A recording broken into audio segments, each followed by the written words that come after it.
We got it all lined up, and everyone's voice sounds good, so no changes there. Here we go in 3, 2, 1.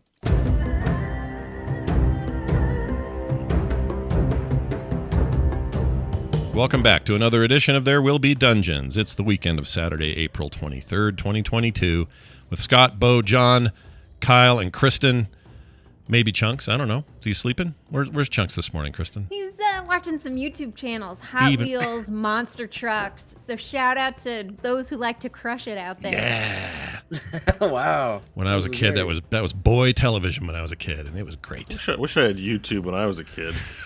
That was awesome. Yeah. You'd learn how to build a... I'd be watching Transformers all day. Instead, we didn't have cable, and I had to rent the same episode over and over again on VHS. But you also could have uploaded as a kid. And do you really want that? No. There's some VHSs around the house of my home stop motions I made that... Yeah. You know what? See, I demand to see those. Those need to be seen. I would like to see those. I used to do depressing things. Like my parents would argue, and I had a tape recorder, and I'd record their arguments. I give anything to find those, by the way. But you should find I probably would have uploaded them to YouTube by that day. Just like sneak in the corner with the microphone and be streaming on Twitch. You're like, That'd be awesome. I hate you. What's up, guys? It's your boy. Parents are fighting again. About the dishes. That's right. I'm surprised that hasn't been a thing yet, actually. You know? Probably some somewhere. You know? I used to record my parents with the tape recorder. Yeah. That's hilarious. That's sad, but it is hilarious. I recorded a lot of farts, so those, I don't think anybody wants those on YouTube, although there's plenty of those as well. Anyway, welcome back to TWBD, everybody. We're glad you're here. If you want to get a brief glimpse at what happened last time we're here, let's throw it to Kristen, who will catch us up on what happened last time on There Will Be Dungeons. Last time on There Will Be Dungeons, Vorel, the master of mischief and mayhem, boarded the belly of the brutish battalion's beast, while Hope, Stanley, and Nash kept the principal peering at their pesterings.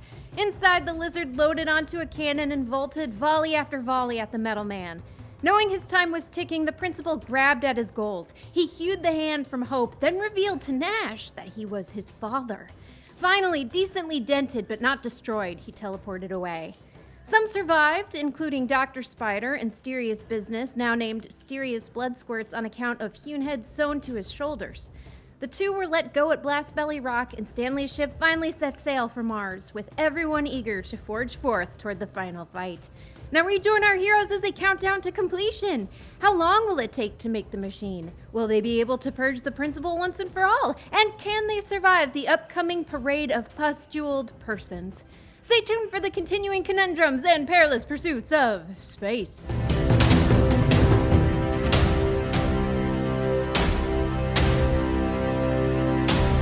All right, it's on you, Bo, to make this work. All right.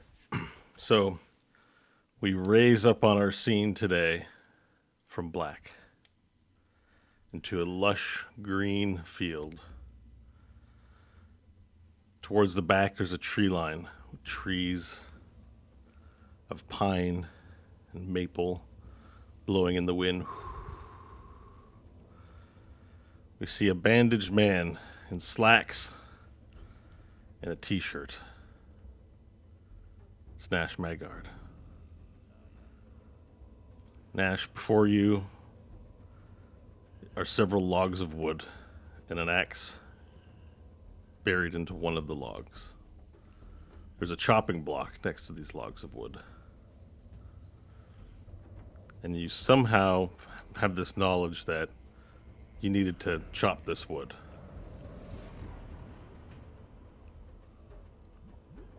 Okay. Irresistible, I guess, yeah? Just gotta chop it. You're in control of your character, but you feel that you know that you have to chop this wood to keep the house warm, probably. All right, I'll chop wood. All right. Wood. Make a survival roll, please. Okay. Survival, wow. I don't like the sound of that from chopping wood. Or you can make a strength athletics check. I would accept either. I'll do survival. I got better numbers. Except when it's a natty 1 and a 7 total. Okay, so you go to you go to raise up the axe, and your form is bad. You use both hands and you clutch it at the end, and you raise the axe up, and we look up at you, seeing the axe raised, and the metal of the axe flies through the air as you whip it back, and it flies backwards, and you hear the sound of breaking glass. Great. I would try it again, is what I would do. All right, so I'm gonna need a quick second here. All right, No worries.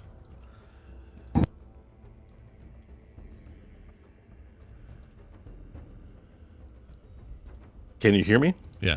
Hello. Yeah. Perfect. Can you hear us? So you turn around and look to see. Well, you don't turn around and look. Actually, you pick up your axe again, but there's no more axe metal on it. The axe part is gone. You can't really do it again unless you're gonna thwack it with the wood. The metal's gone? Yeah. So you lifted up the axe. Yeah, yeah. And the head of the axe flew off Right. the handle Broke a window. and smashed some glass somewhere. So I have no other tools in this. I mean, it is a dream state, right? So can I conjure another axe?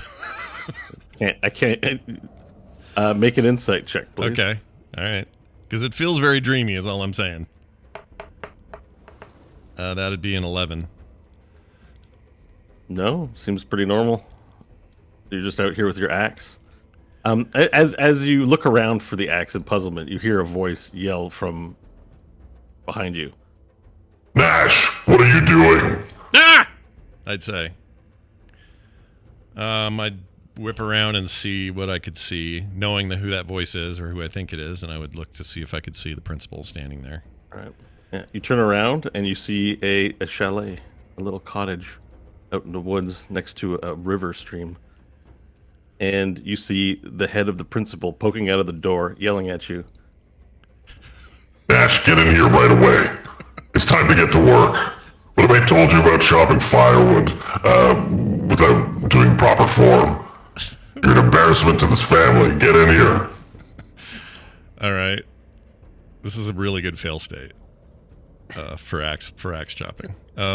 All right, I'll go. Principal disappears. The chrome man disappears inside the building. Okay, I'll go over there, but I'll do so cautiously, not stealthily or anything. But I'll just be careful and keep my eyes out for Do whatever. you want to do any scouting checks before you move into the building? Anything of the sort?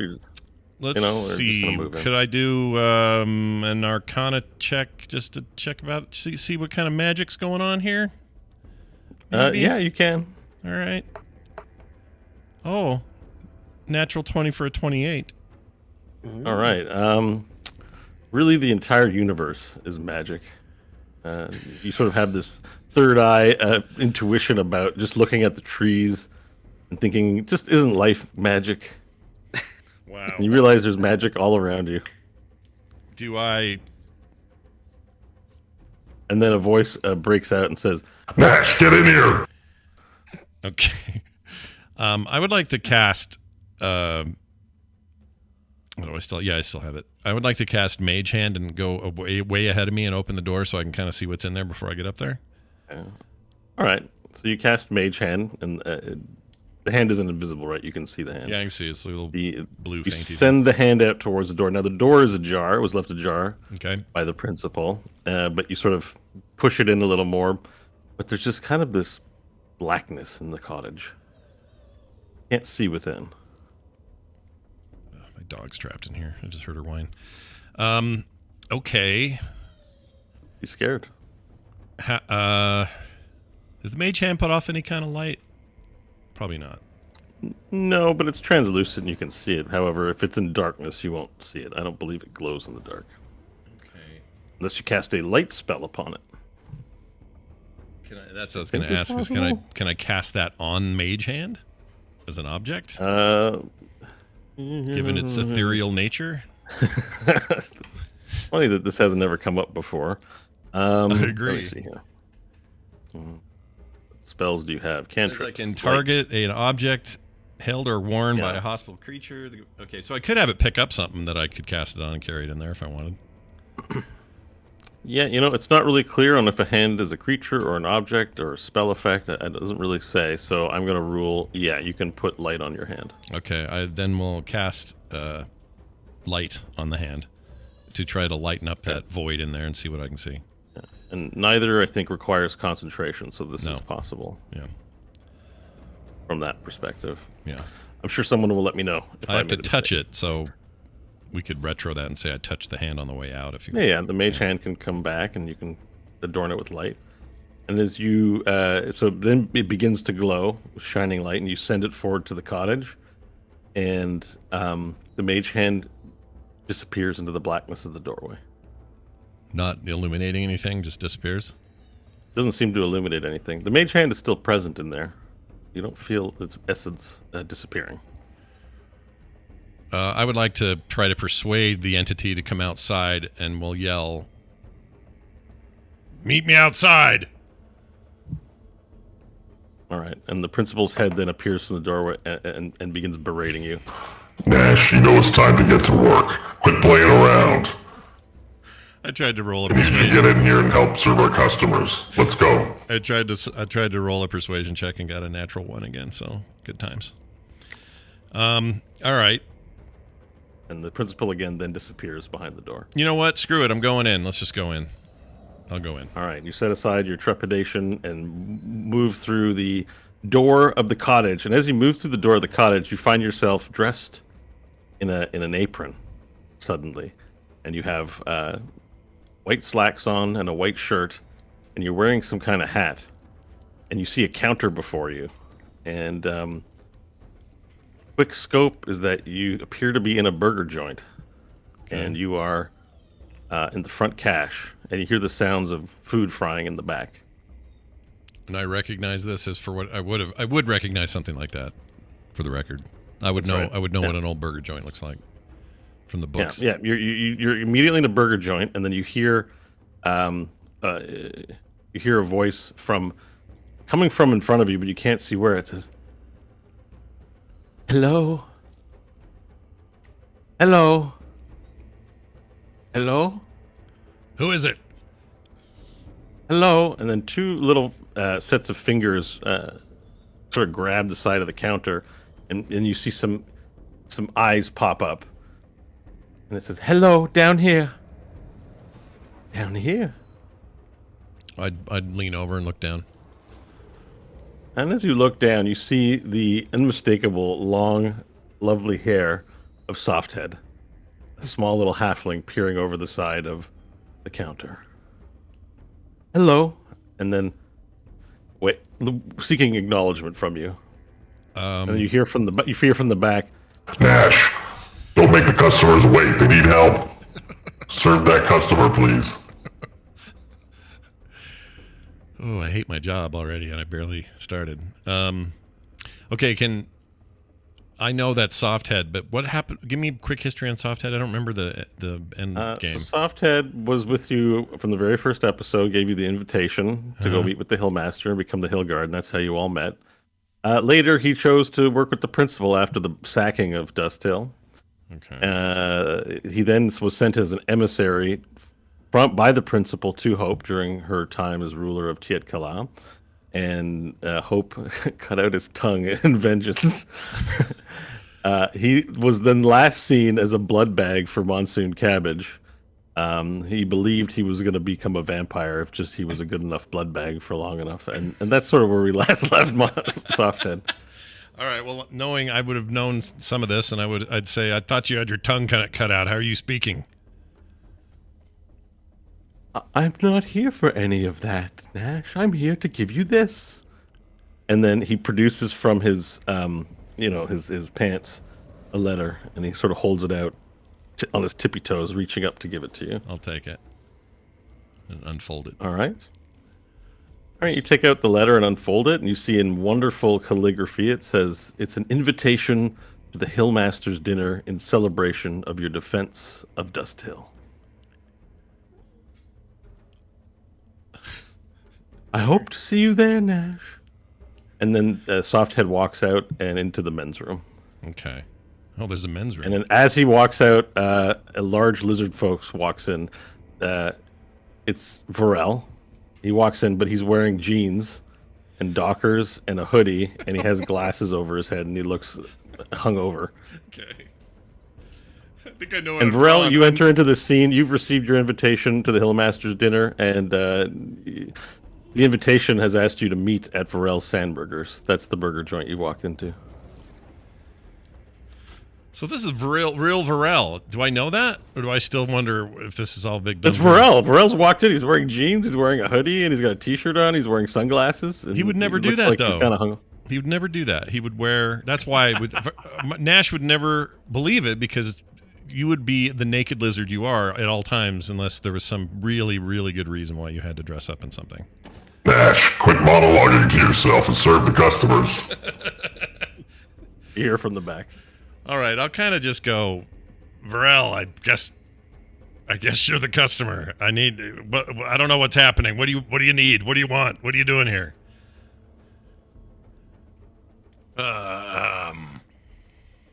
Coffee first, and I'll walk over to my usual spot and put my head on the table with a loud thunk.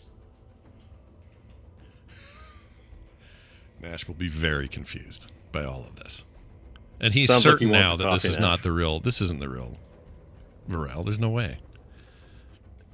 Roll an insight check. Okay.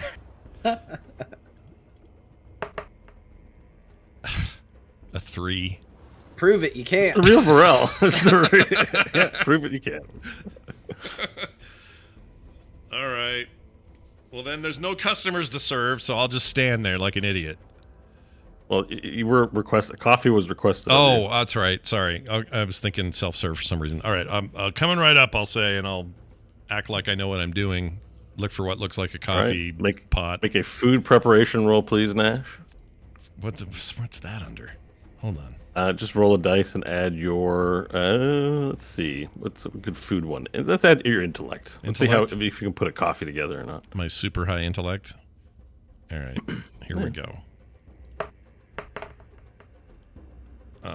Man, 7, 8, 9. I got a 9.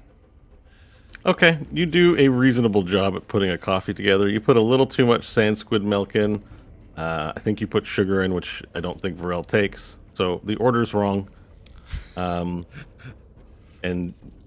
you now have a coffee for Varel. Do you want to bring it to him? Yeah, I'll take it. If I can get around the counter there, I'll take it over to his table and set it down. All right.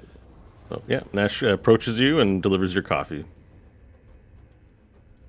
All right, I warm my hands on it, adjust my glasses, put on my hoodie, give it a little string pull around my snot, and raise it up. And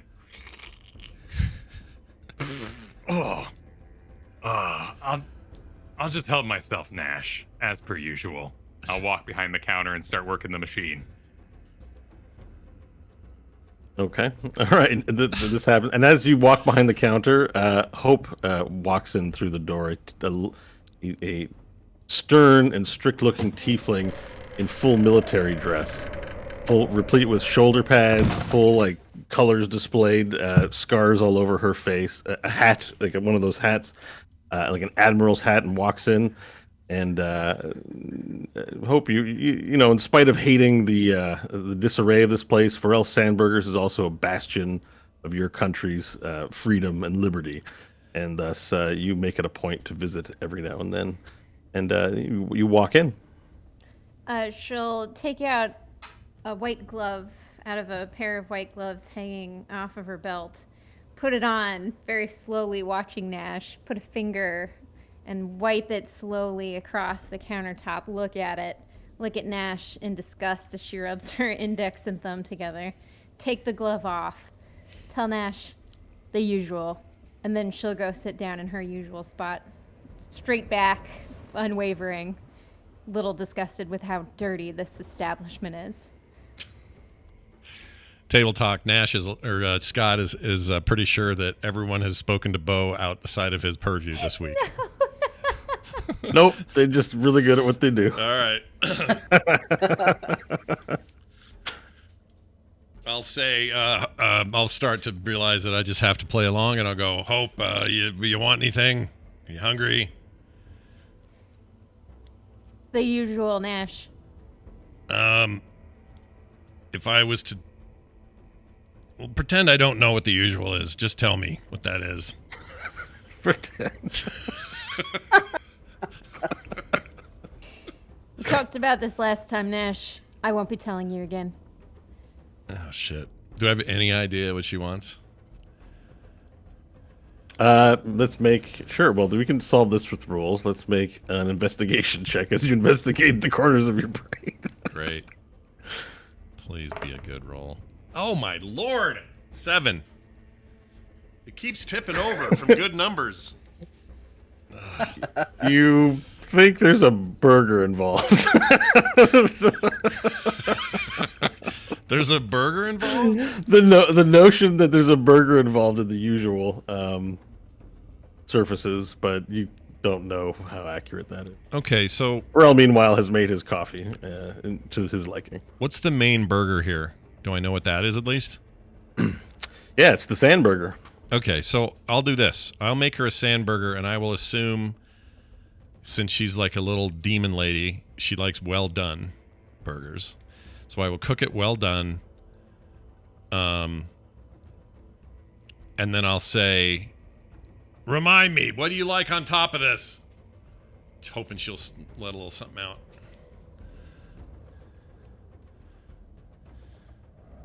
She just sits there quiet, waiting.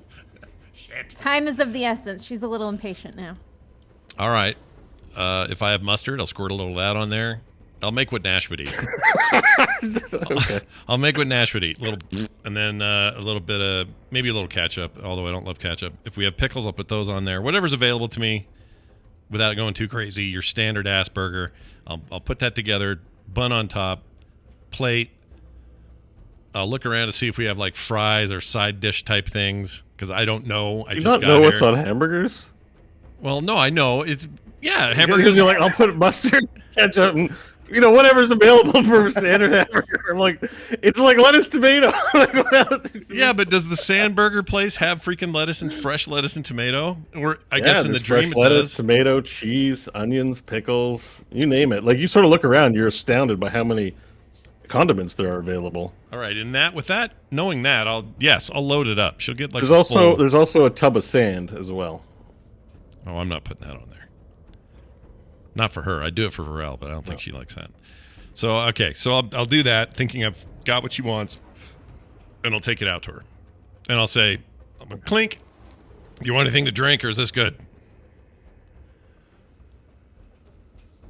Hope will sigh, looking at this excuse for a usual. Not even looking at Nash, she'll go, "We'll talk later." And she will very angrily start eating the burger while her tail twitches like a cat's would. All right, and as this scene plays out, the door opens again, and in walks Stanley. Now Stanley is wearing a diaper, and he's got a striped shirt on, and he's got a cap with a propeller spinning on the top of it, and he's still got his mustache and his thing, but he's dressed up like a little boy, little baby boy. Shit. Stanley walks in, and Stanley, you're here because it's your favorite place to eat. Your parents always give you a hard time, so you've come out on your own to. You've stolen their money, and you've come out to eat on your own. Stanley is going to do the little waddle type walk that babies do over to a booth and jump up on the booth and slam his hands down and go, "Burger!" He's got that TikTok there, the Discord thing on. They This- cut you off. you cut out, so you went bugger. Burger! But really that burger! There you go. That came through. All right, I'll take that as a hint. Be very confused about the way he's dressed. Make a burger in the same way I made it for Hope. No sand. Take it out there, put it down, and I'll go quietly. I'll go, "What's going on? What are we doing?"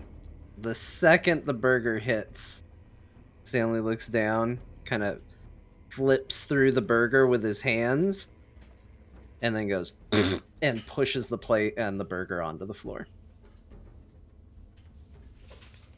I will. Burger! I'll look down at it on the floor and just sort of be, nonplussed about it. And I'll say, Yeah, so with this loud noise, the principal actually appears from behind in the kitchen, and he goes, Nash, what's this loud noise I'm hearing? there's a customer out here who I think I know who's being a kind of a dick about his burger. All right, the principal, he walks out. He's wearing an apron too, and he's got like a white, the white hats that the burger place, like the good burger guys have. And he comes out and he walks up to Stanley and he says, I'm very sorry, sir. We'll make that again for you, free of charge. What can my son make for you? He called me a dirty word. He didn't. I hate baby Stanley. I hate him so He much. said D-I-C-K. He did. Magard of the Solar Mines, I am disappointed in you. You make this lovely young boy a new burger to his liking, or else there will be consequences. All right. I'll go. All right, fine. Kid Stanley, how do you prefer it made? What do you want in it? I want some lettuce and tomatoes and jelly beans and mustard. And I assume you want the meat and the bun with it. Why do you smell like a butthole? I'll just sort of blankly stare at him and turn around and go get ready to make his burger. And I will see if All we've right. got. Do we have jelly beans? surprisingly enough, you look through the cupboards and you find a whole pile of jelly beans. All right, Like I will. Smarties and M&Ms and chocolate confectionery, veiny Snickers bars and Kit Kats. Oh, that Snickers story pervades everything I do, I swear. All right, I'll make it. I'll make it to his specifications best I can. Okay, let's make a burger roll, please. Okay, here we Just go. add your intelligence. 20 and 3. Here we go. Okay, that's better. 20 not natural. Okay, so you motivated by your father/boss and Stanley's insults, you managed to make a burger that you think is fit for a little child king. Okay. And you bring it out to Stanley and place it before him. I'll go. Here you go, little guy. Eat up. Stanley takes it and he just mushes his fingers deep into the patty and the bun and just holds it up to his mouth and just and just sits there staring at Nash like that. I will assume he wants privacy, and I'll turn around and go the other way. Not look at him anymore. Okay, and with that, you all have been summoned to Varel Sandburgers because you received an invitation from Softhead and decided to show up. And that's partially why everyone is here. So it's to no one's surprise when Softhead emerges from the bathroom and says, "Hello, everyone. The Hillmaster is ready. Would you like to come and join us for the celebrationary feast?" And then he walks to the bathroom door and he holds it open. Hope will stand up very rigid and take off toward the bathroom. Okay. I mean, I'll say, does this include me? I'm the only one working here. Softhead looks to you. You received an invitation, didn't you? Are you okay? Not really. This is all very confusing. But okay, and I'll take off my apron and hat, put it on the table, and come around. All right. And as you leave through the door, you hear, Nash, where you go? The little guy's And then telling the us to voice go with him. We have to go. I'll be back, and I'm not calling you Dad. all right. And with that, you walk through the door. You hear no response. Varel and Stanley, do you stay in Varel Sandburgers or do you continue on? Stanley's gonna take a fistful of the burger, just tear it off, stick it down the front of the diaper for later, wipe his hands on the shirt, and follow where everybody else is going. I will follow, but as I pass Hope's discarded burger, I'll take it and start eating it.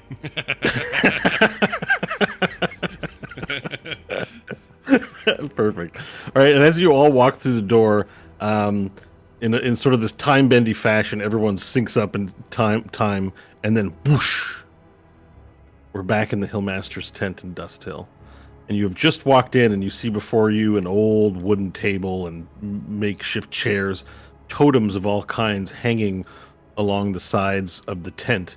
And on one side of the tent, you see like a bed for sleeping, and on the other side, just piles of junk. But in the center tent area is this wooden table, and there's a man, balding, in robes with hundreds of totems and necklaces from him tattooed everywhere, and you recognize this man, the Hillmaster. And he says, "Hello. Welcome, Hillguard, back to where it all began. Please take a seat." And Hope Varel and Stanley, your address has changed back to something more resembling your normal selves at this point, unless you wish to keep it. But you are looking that way. Nash, you are here as well. And he says, please, have a seat. Our guest of honor is bringing us a feast today, and when he arrives, we will begin eating. But before then, I thought we could all talk and reminisce about the past. Am I wearing? Sit. Am I still wearing the diner clothes and stuff, or can I change back too? You can change it back too if you Okay, like. I'll do that. Very good. Won't you sit, Stanley? Before Stanley sits, he takes a kind of discreet look down his pants to see if there's any burger stuff down there. There's still burger stuff down there. Just the burger stuff you were born with. Awkwardly sits down at the table. Yeah, you can keep any props you want from that last little bit if you think it's funny. Yeah. So does everyone take a seat at the table? Yeah. Yeah. All No right. particular Thank place. you. Just sit. Thank you. Come, sit down. I'm so happy to have you here. Friends, it has been so long since we've spoken. I just want to say that I am so very proud of you and very proud of me for the part I played in bringing us all together many, many years ago. You have come a long way. Hope. Do you remember when you used to play with Jimster in the garage and make the cars for us? Yeah, of course I do. Did you think that years from now you would be the queen of a kingdom and a great warrior? I can't say I ever saw that in my future. And if you had to do it all over again, would you do it? Hope kind of pauses. And then she looks around at her friends. And she slowly nods as she turns back to the Hillmaster. Yeah. Yeah, I would. His face smiles with delight. And he says, Stanley, what about you? If you had to do all of this over again and meet us here and become the Hillguard, would you do it again, or do you regret the life that you have lived? Can't say I would make every decision exactly the same, as he's fishing burger out of his pants, trying to be subtle about it, but still attempting to get it out of there. But more or less, I'm pleased with how far we've come. And Varel, I did not think you would last very long with a group of softskins. You are a creature of the desert, after all. You have your own way of thinking. I understand this. Have you come to regret your time with us? I was only here for the feast. There is great philosophy in what you're saying. I understand. And finally, you, Nash.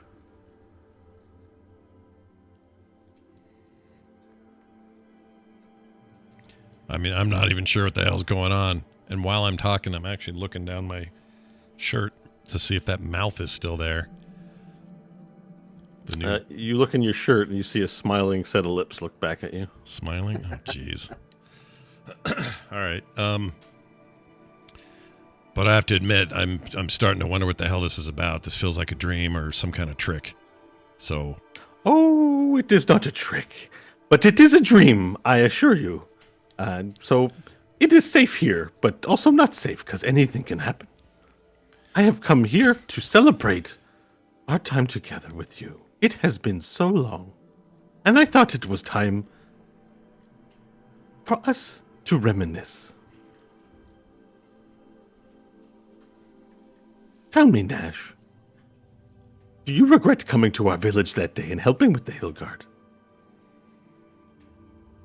And as he asks you that, Softhead jumps up on his lap and he begins petting Softhead's. We're back. Oh man, we're back. I'd say no. Had I not done that, it wouldn't have led to me meeting my wife, and I wouldn't have had my kids.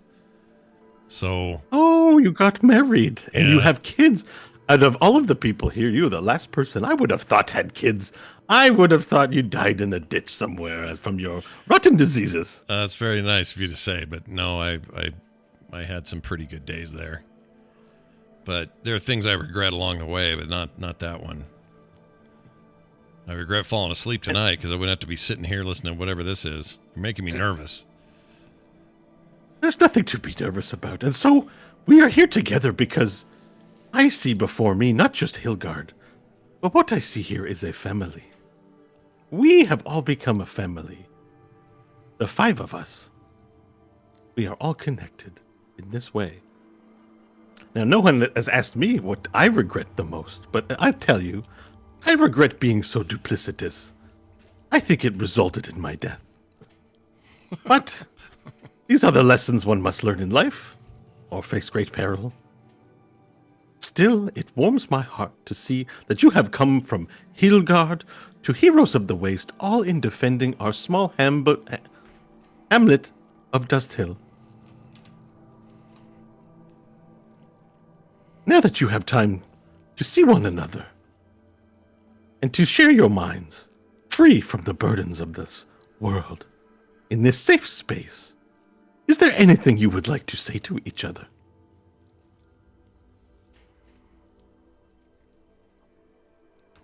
I'm confused as to why you think you're part of this. Well, if it were not for me, the 4 of you would never have met. I am the catalyst for what you have become, like a match struck to wood.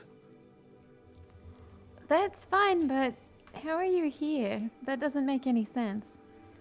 I have come here through the spirit world. I have sought you out to find out what it is you are doing and how your stories have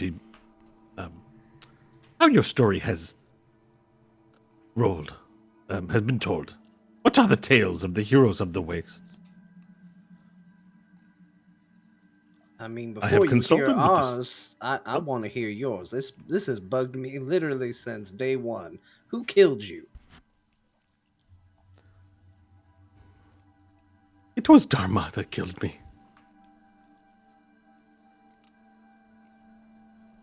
We got into an altercation, and I fell down the hole. So you're still dead. The previous Hillgard caught wind of my betrayal of them. And they sought to dethrone me from my power. And there was a bit of a argument, let's say, in the engine room in Dust Hill. I forget the particulars of how exactly it played out, but they ended me. I tried to escape, and I fell down the pit.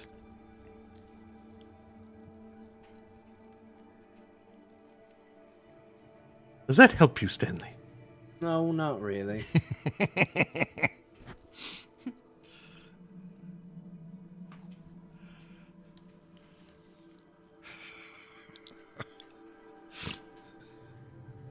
Well, is there anything you would like to say to each other now that you're together? Perhaps I'll start, and I will say, I am very glad I got to know you guys.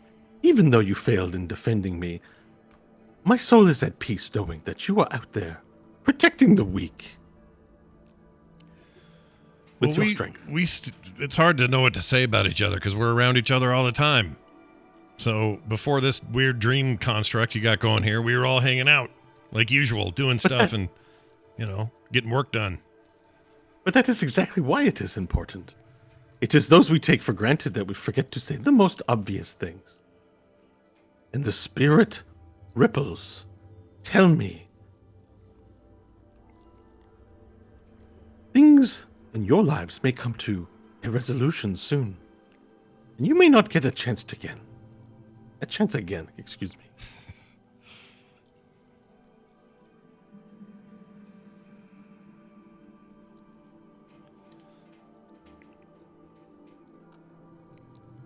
Well, this silence certainly is long. I did not expect for you to lack such communication with one another, especially you, Stanley. I don't know. Why are we here? Why are you a part of this?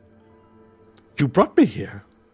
I did no such thing. I haven't thought about you in a long time.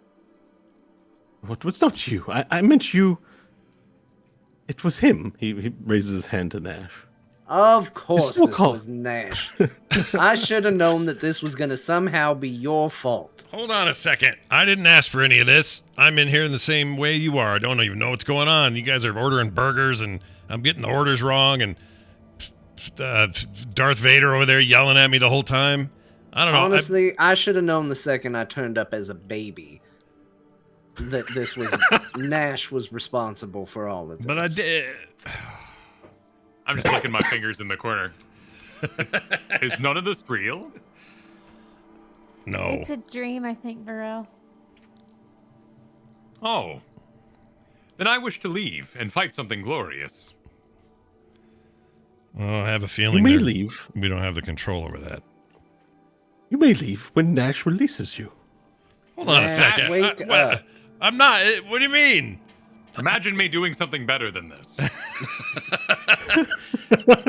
But how am I doing this? I'll ask him, Softhead. How am I controlling this? I don't even know about it. Your soul cries out in pain. And through that pain, I heard your call in the spirit realm.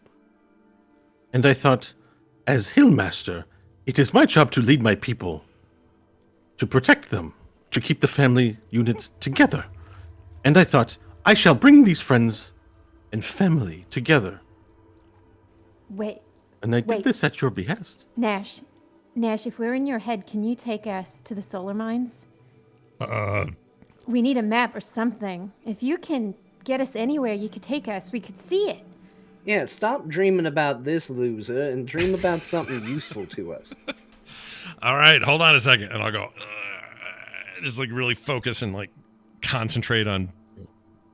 Make an being Arcana there. check, please. All right.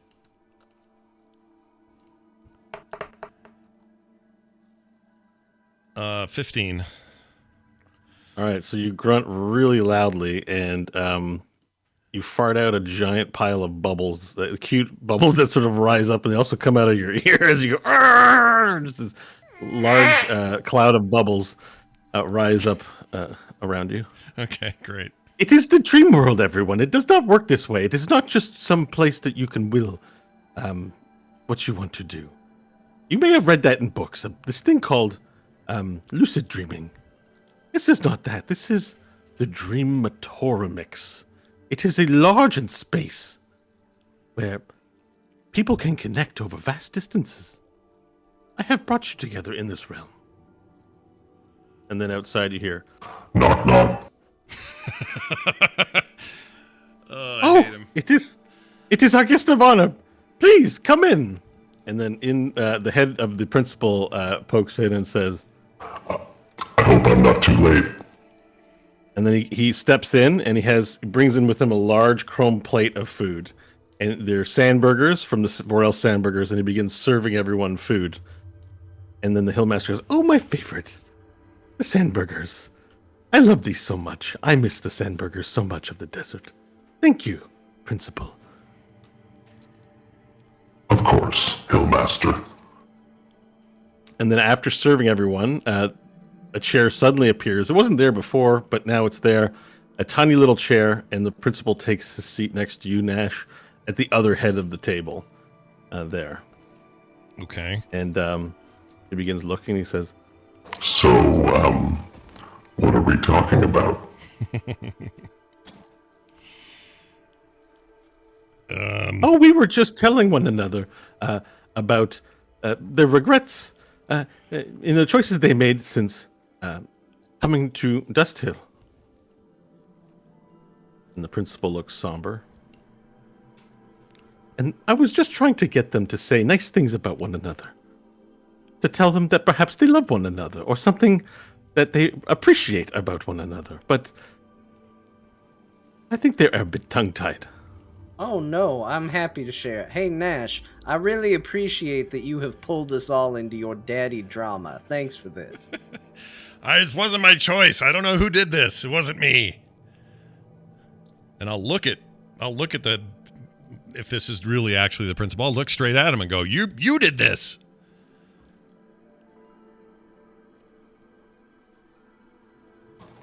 Nash,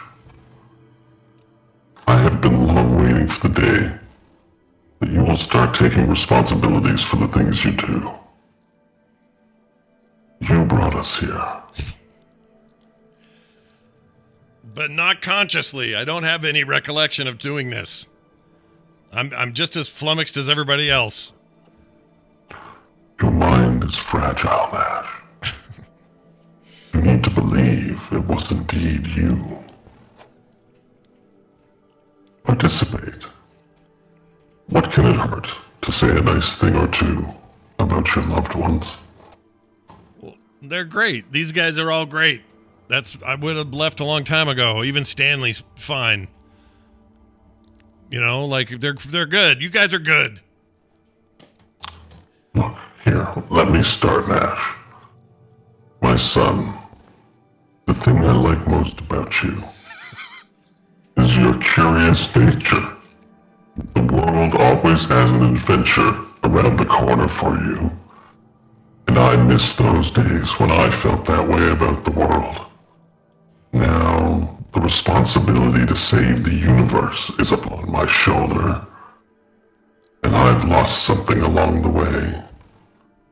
But when I see you put a vegetable peeling in your mouth, even though I get mad, I'm also feeling full with joy at seeing your earnest journey through this universe. I love you, Nash. Jeez. All right. Well, See, that was not so bad. Thank you very much, Principal. The good example. Great way to get started. but he's like the Would Dark someone else Lord like to of go now? everything. He's the Dark Lord. He's not the friendly. I don't even know if he's really my dad. This could all just be bullshit. And if Stanley and Varel or whoever's right about me being in my own dream here, I don't even believe it. And and I made it. It's all horse shit.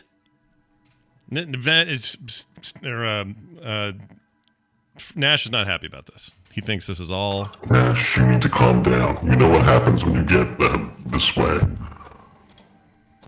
And the principal looks to everyone else sort of nervously. Nash, you continue to get worked up. Your skin becomes warty and red. Okay, You start filling with hives. great.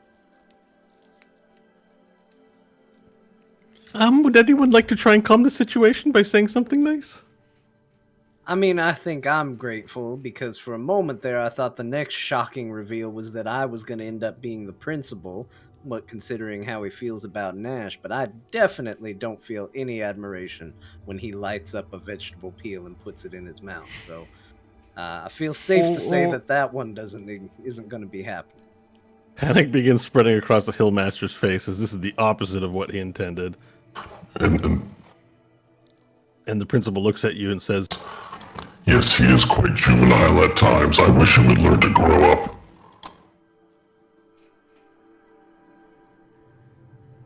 But I don't have even a memory of you doing this. You're just the bad guy we're all fighting and have been forever and trying to get to. All this dad stuff just came up yesterday. You weren't there. You weren't watching me. You weren't throwing a ball back and forth or any of that. None of the dad stuff happened. You just showed up. I thought you would come to terms on your own if I gave you some space, Nash. I don't. Has it even been a day? I Well, wouldn't call that space.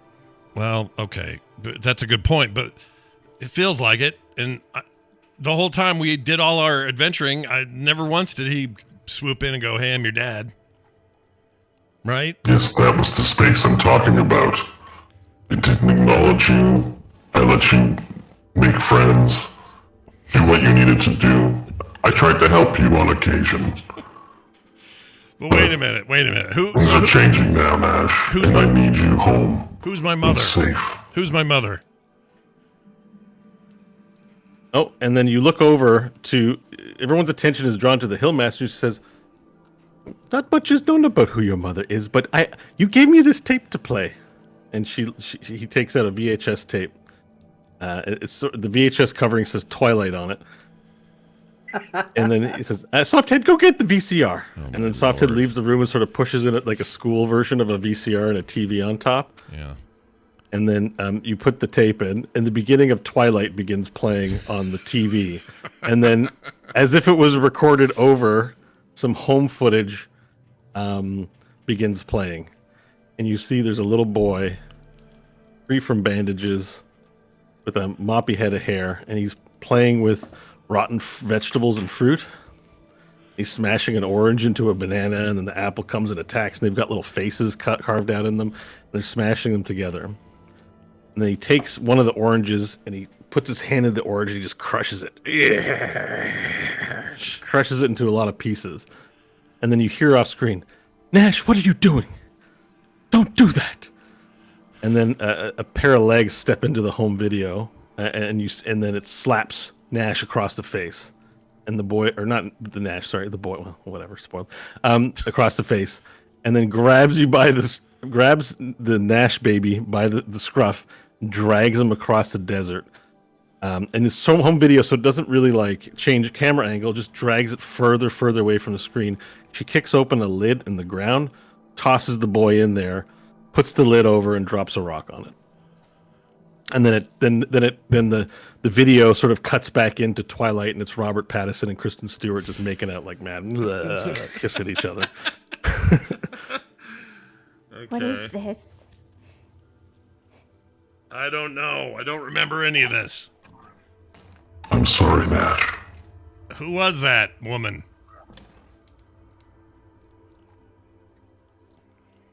She was your first mother. First mother? Yes. I have more than one? You lived a life before you were proper Nash. You were a little boy called Jesus.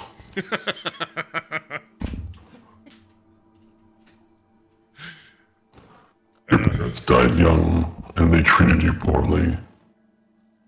And you joined a roving band of marauders. And during your time there, you became disillusioned with the violence of the desert, and you began preaching nonviolence and peace. And you began to accrue followers within your tribe. And then one day, an evil band of opposing marauders attacked your camp, killing everyone you loved. And from that day forward, you vowed never to be nonviolent again. That's when I found you broken. And in your lost ravings preached about the power of Chrome. And I helped you find a way to douse yourself in Chrome. And you walked the Silver Road until you died. It took me some time to find your corpse. We blended it up into liquid and poured you into a new cast with 78 other beings.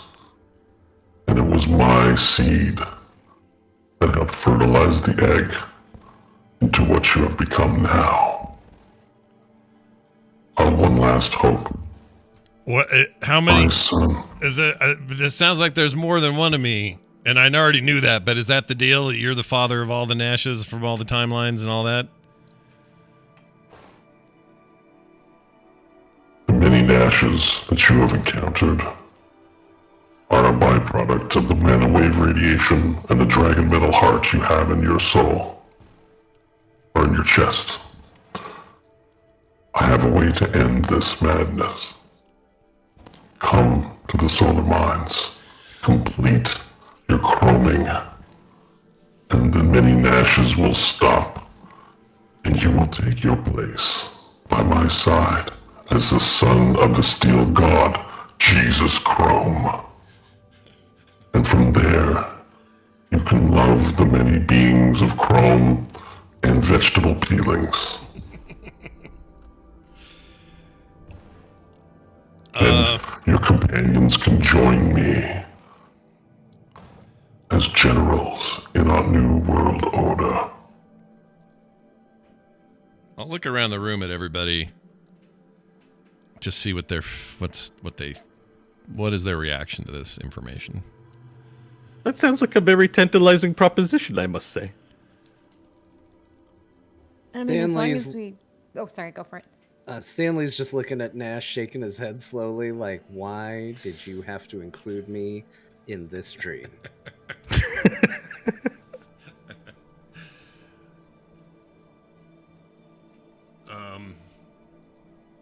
What is Varel's status if I look at him? Varel's got one of the burgers, and it's fighting another burger, and he's going...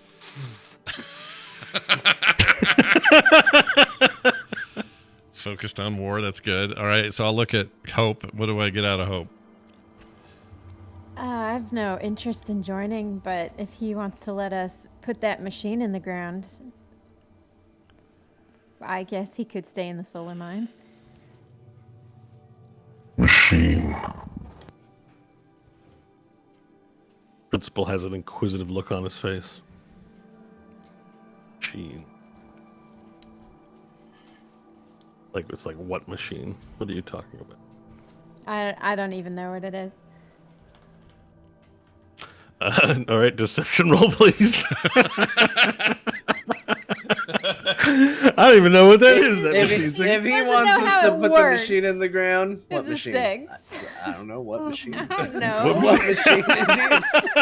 Hope will grab a drink and just start slowly drinking her wine. what's your role? You're not going to try and deceive then? It was a 6. Oh, she doesn't care. Why right, does well, nothing anybody happened. say anything out loud? I don't know. Nothing happens as a result. The principal's eyebrow goes up, and then he directs his attention back to Nash, who She doesn't has really his full believe this is attention. the actual principal either. She thinks this is a dream manifest. Well, for the record, Nash doesn't know either for sure.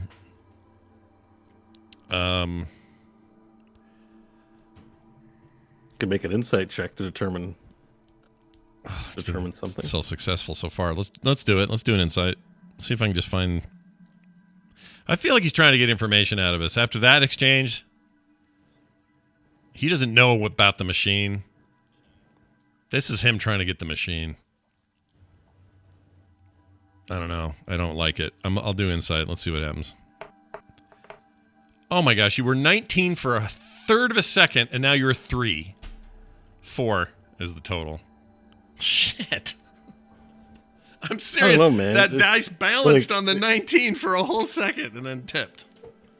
You know, if this was like a sound stage and it was like the Truman Show or something, they've done a really good job of making everything believable. You know, if it's, Okay. I mean, as far as you're concerned, this is the real world.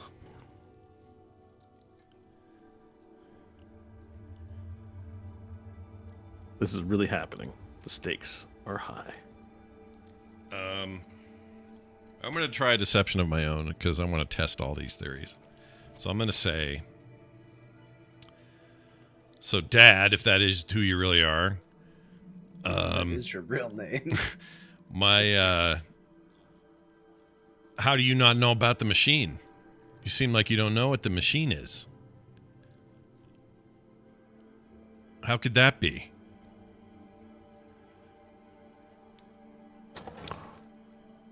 Yes. What is this machine? I have not heard of a machine. If there is a machine, it is my machine, and I know of them. What machine does your friend Hope speak of? Well, it must be a machine you already know about because you know about all the machines. So, whatever machine that is, you already know. Definitely father and son. 100 versions of this conversation. Whatever it is you are planning, it will fail.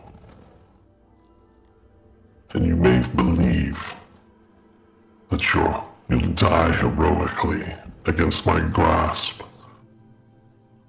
But we are on the same side. The flesh isn't perfect. The flesh was designed to wither and die, but more importantly, the flesh was designed to be corruptible by the gods.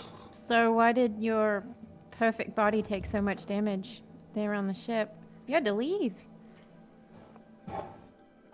Young tiefling, I have not yet fully realized my objective. Soon the earth will be covered in chrome, but I will not stop there. Then the universe. Then the many universes.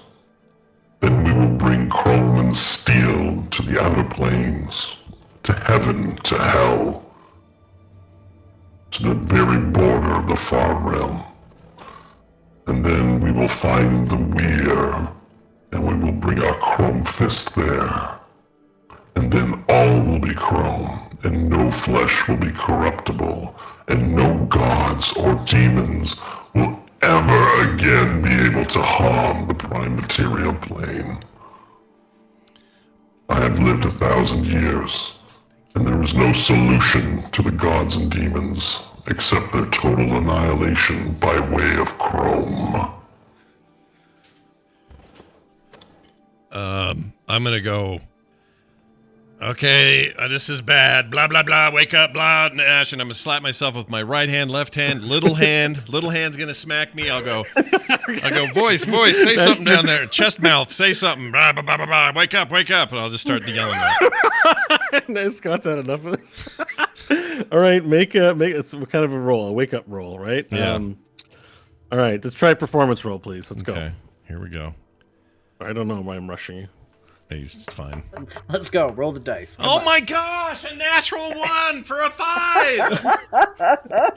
All right, as you do all this stuff, you actually smack yourself pretty hard, and one of your teeth comes flying out, and then your baby hand sticks its thumb into your eye and actually like hurts you, and your other hand, you're just a mess. You fall out of your chair, and the chair breaks and is like in a complete pile beside you.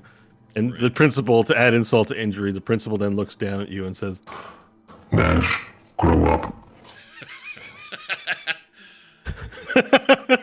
I'm changing sides. I'm joining the principal. Bye, everybody. right. Oh, I like how he handles things. Gosh dang it. But the one problem that also happens is as you keep doing it, you find you can't stop now. So all this gesticulating, you'd think with all this that happened, you'd stop, but you actually find that you've lost control of yourself and you can't stop. And you're starting to go, ah,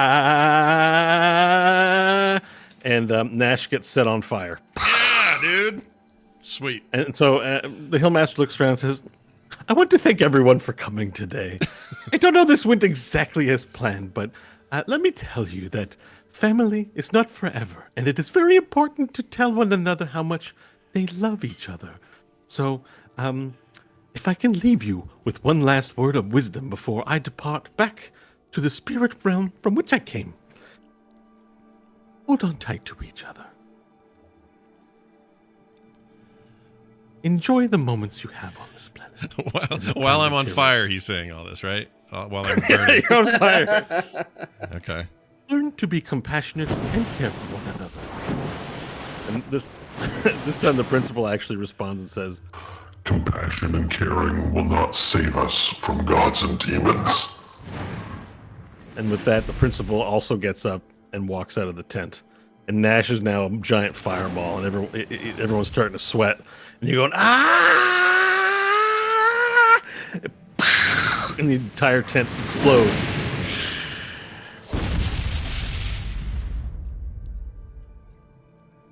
All right. Vorel, you come to on the Fate 6. And what you come to is there's some sort of stretchy octopus-like thing being ripped from your nose and mouth, and ears, and then you see Union is like just a little harder, and she's pulling. We've almost got it off. And then there's this sort of like squid-like thing that's like flapping around, and she takes it, just throws it on the ground, stabs it, shing. And then she comes. She looks. She gets close to you. She looks at your face, touches your face, says, "Vorel, are you okay?" There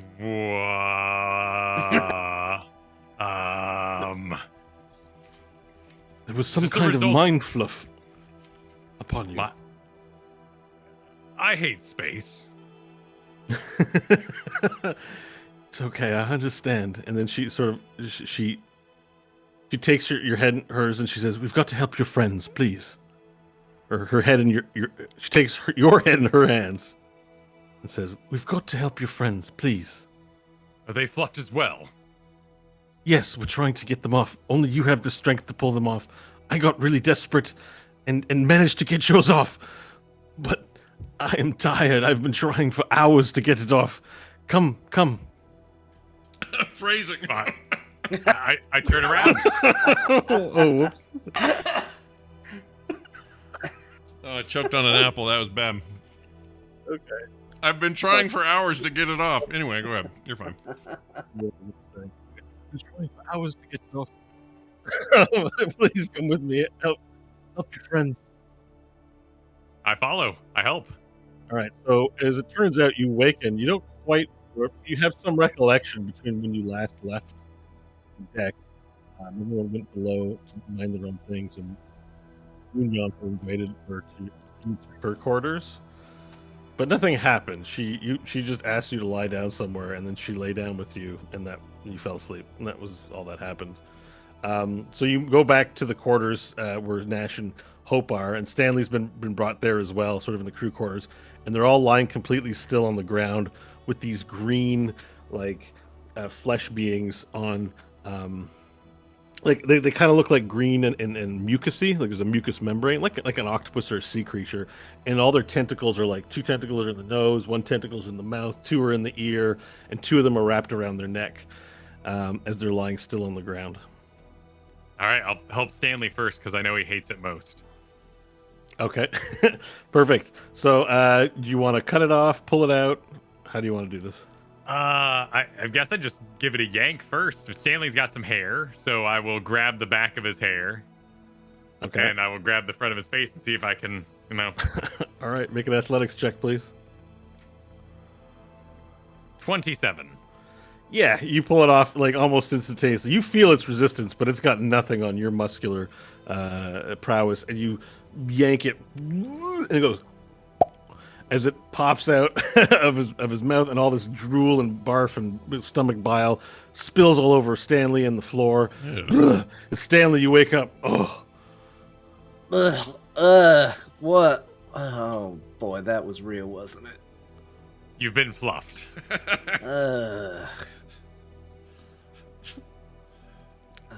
Union steps to you and says, awful. "Stilele Prime, are you okay? How many fingers am I holding up?" 3? Yes, you're good. I'll move on to Hope. All right, strength check, please. All right, I'll grab one of her horns and use that for leverage. Yeah. 19. Okay, so you pull a little bit, and you manage to get it halfway out, but then this one's staying stuck in. It's very difficult. You're going to need some assistance or a better idea. Stanley will come over and help, seeing it. All right, then let's have you both make strength checks, please. Athletics checks. This will be an impressive feat. Here we go. 28. Oh, that's not bad. 16. For Stanley, that's not bad. Okay, so Stanley, you hold Hope still. As this time, Vorel, you put your foot up against the wall, and there's some grunting going on, and then you pull out the mind fluff, and Hope, you wake up seeing just this gross thing of tentacles and slime ripped out of your face as stomach bile and mucus dribbles all over you and the floor as well. Oh, she'll go for it on all fours and just start retching. Okay. Perfect. There's one remaining with the mind fluffs attached to his face, and that's Nash Maggard of the Solar Mind. Look at He him. also, He doesn't have it's a little more difficult. It's also stuck in his shoulder mouth. yeah, he doesn't have hair either or horns, so I'll kind of like debate how I'm gonna do it. So I decide to take his baby hand in one hand, like I'm arm wrestling it. Yeah. I'm gonna try to leverage that apart. All right.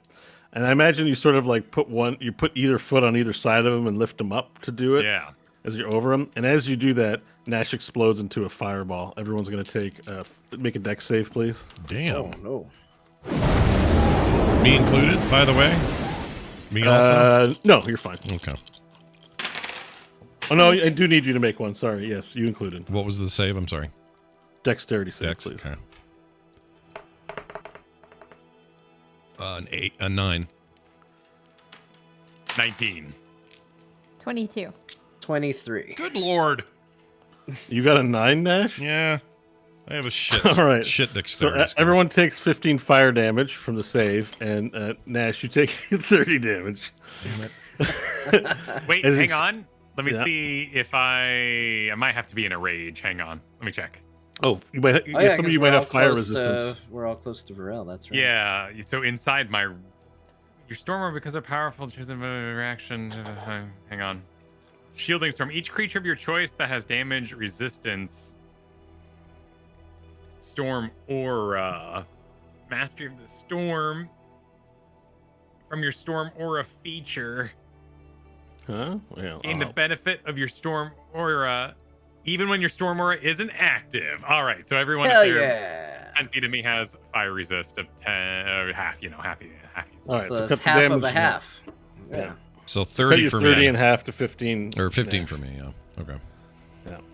Hold on. All right, but in spite of it not doing a lot of damage, you now look like burnt toast. Like you're all charred everywhere. Great. Did the thing take damage? They did indeed, and they shrivel up into a crisp. All three of them. I don't know what you did with yours in the room. If you brought it with you. Does Hope have any specific fire resistance as a tiefling? Yeah, she's got fire resistance. Oh, okay. I don't know if it was enough to do anything big here. All right. So Nash, you wake up in an explosion. The last thing you remember is talking to the principal and getting really upset, and then hitting yourself in the face and poking yourself in the eye, and catching on fire, and exploding at the principal's or at the Hillmaster's house. I'll lay there for a second, prop my head up, and then go, I knew it was a dream. The whole time I knew this was fake. He's just trying to get that machine. He's nobody's father. This is all bullshit. Yeah. So notably, Stanley, Varel, Hope, you remember this event as well. The events we had. You were there. Nash, it might have been a dream, but we all experienced it. There were creatures attached to all our faces, and you literally just set us on fire. Well, that wasn't on purpose. That was just a kind of guy got a little overloaded, a little emotional, I guess. I didn't say it was on purpose. I said you did it. Well, you should be glad it's how we got out of there. No. Yeah? No. No. Well, then how did we? Because me flipping out, I think, did it. But, you know, what else? What'd you do? Varel, why were you the first one out? Union helped me. Oh. Nash, are you on the drugs again? No, I am not on the drugs. I don't know why I exploded.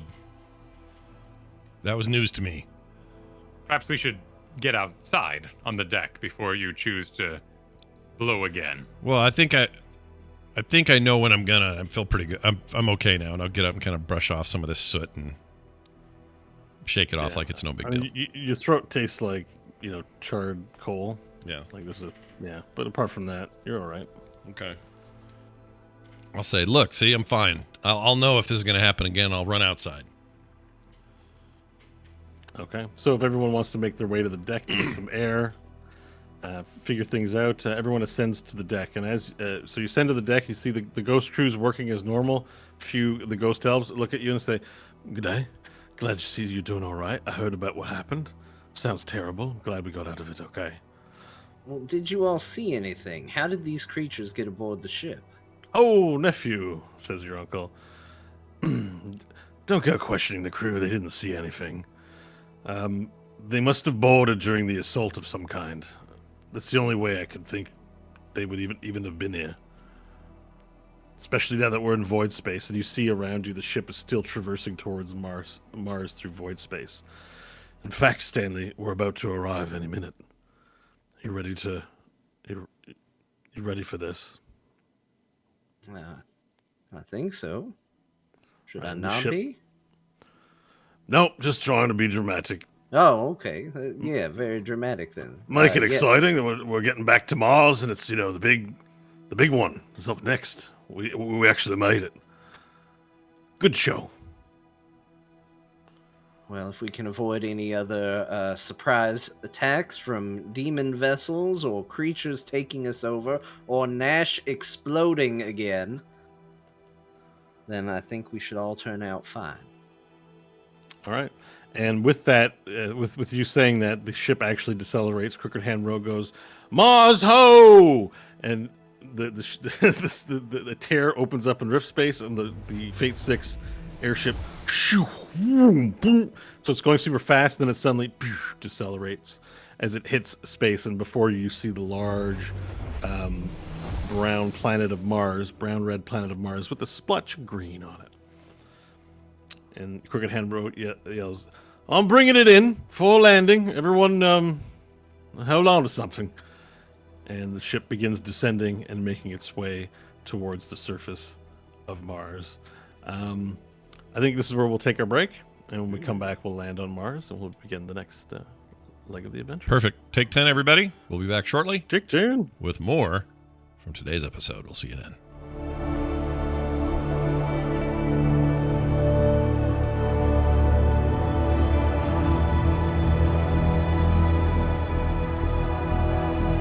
Brand new murder. Welcome, everyone. A brand new murder. A new murder has happened. That's quite literally the plot. But anyway, I think we're all back. We're back. We're all back. Oh, Kristen's not back. Is Kristen back? Kristen's back. Oh, there she is. Thumbs up and Kristen. Okay, here we go. I am just making sure we're good here. Yep, we are. All right, we're back, everybody. Bo, it's back to you, sir. All right, and we return to our party aboard the Fate 6, having just emerged from void space, flying above Mars, and Crooked Hand Row is taking the ship in quickly as it descends into the atmosphere, and we return to the Mars terraforming platforms station. I'm just going to move our stuff and roll 20 to the map so you can see it. And the ship, as the ship descends, columns of elves begin forming to greet our heroes. Gently, Fate 6 is settled into the sand as it blows sand in all the different directions. From atop the ship, down below, a ladder rope is uncoiled, and down below you can see High Alpha Manthalodar, Admiral Chrysorius, 2 Elhandari elves, and the several columns of Elhandari soldiers there to greet you. The party descends from the ship, and High Elf Amanthalodar approaches to greet you. But and he acknowledges you first, Stanley. He says, Silili Prime, it warms my heart to see that you have returned. And have you been successful in your mission? And then he trails off as he sees Tungsten Wheel, who's descended just behind you.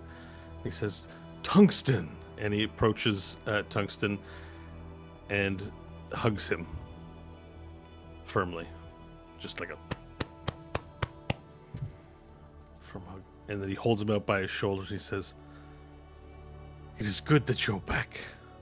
After all these years, you have grown old.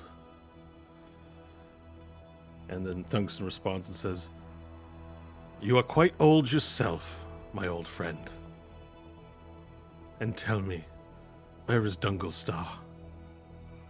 And then from behind, between the columns, Dungelstar, whom you remember as the as the gentle elf running the Theater of Mortal Bodies, steps forward and says, Tungsten, come here! And Tungsten rushes out towards Dungelstar, and Dungelstar rushes out towards Tungsten, and they meet in the middle for a deep and passionate kiss. Very unlike elves to to have such open display, but time slows down and like almost music in the air as they reach out and connect lips and begin kissing. It lasts for a long moment, maybe a touch too long, but everyone's willing to give it its time as two old loves meet once again. As the kiss breaks off, Dunglestar opens his eyes and connects with yours, Stanley. And he says, "Ah, the Solele Prime. Where is my assistant? You made off with my assistant. I would like him back, please." Well, unfortunately, your assistant now has been co-opted into doing new duties aboard our ship. You should be proud of the promotion. I may have been too harsh on Twaddle. He was a fine assistant and an apprentice of mine that must carry on my work after I've passed to the Feywild. I humbly deplore you. Return Twaddle to my care, and I shall see that he is treated more, and he looks to Tungsten, humanely. I have been lost in my humors that my love was missing. I'll tell you what. You can make your case to Twaddle himself. And when I speak to Twaddle, if he feels that this is the best course of action for him, he can choose to do so. The move to the ship and working directly as an assistant aboard the Fate 6 was a promotion. If he sees going back to you as a similar move up, I'll allow it. Otherwise, he stays with me. High Elf Amantha Lodar steps in and says, I too have caught wind of this altercation between Twaddle and Dunglestar. Might I suggest mandated psychotherapy for both, to work through their issues and come to a humane relationship? I mean, look, if you guys want to break out the therapy for him, so be it. But to me, he is a skilled surgeon with potential. He's going to go ahead and increase his skills aboard our vessel. He didn't seem happy where he was, and it's not a case of, I'm sorry, I'll change. Maybe you will, maybe you won't. You've prepared him for the next leg of the journey. I say be happy for him and let him walk it. All right, and as you say that, in the distance, there's like these cliffs, right? And there's this sort of rock that's sort of perched upon a cliff. And the ground shakes a little bit, and the rock slides off and hits the ground out of sight behind some mountains. Boom! And dust fills up, and then the High Elf says, "Let us do what the Solele Prime bids as a decision." And he looks to you and says, "We have a pressing concern for you to deal with. So, Dunglestar, Twaddle, come down. Tungsten, please get to work straight away on the Trianglosphere. We have a lot of resources waiting to go to war, and it is now on you." And Tungsten looks and says, "Yes, let me get to work straight away. I will need a contingent of at least 64 elves to provide me with assistance in refabricating certain pieces of my project. Solele Prime, will you authorize this, please?" Of course. I trust there will be no shortage of volunteers for such an endeavor. And Tungsten looks out to the Tungsten looks out to the elves lined up, and he begins picking you with me, you, and he starts picking his team, assembling them, and walks off with Dunglestar.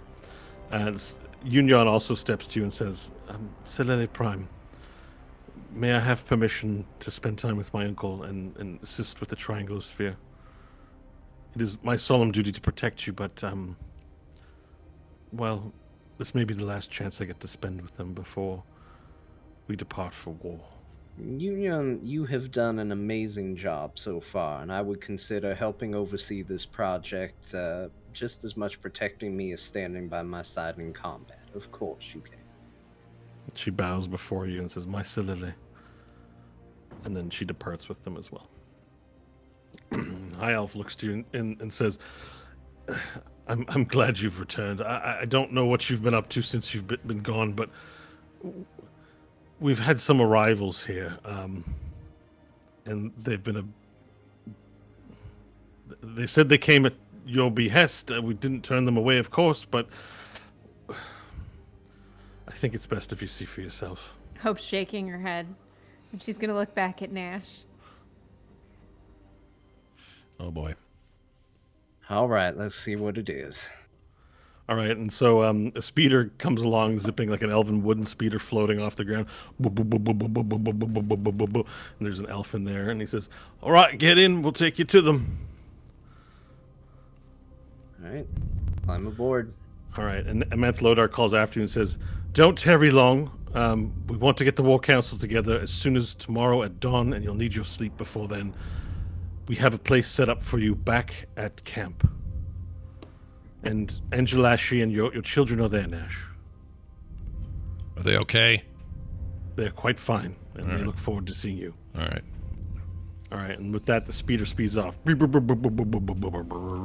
you sort of tear across some of the Martian. It's not quite desert; it's tundra because you're in the transition area between where actual shitty Mars is and healthy, breathable air Mars is. As you go, you sort of make it to the top of this canyon. And you look below, and down below, Nash, you see, actually, all of you, you see sort of sitting and leaning on rocks and playing in stone.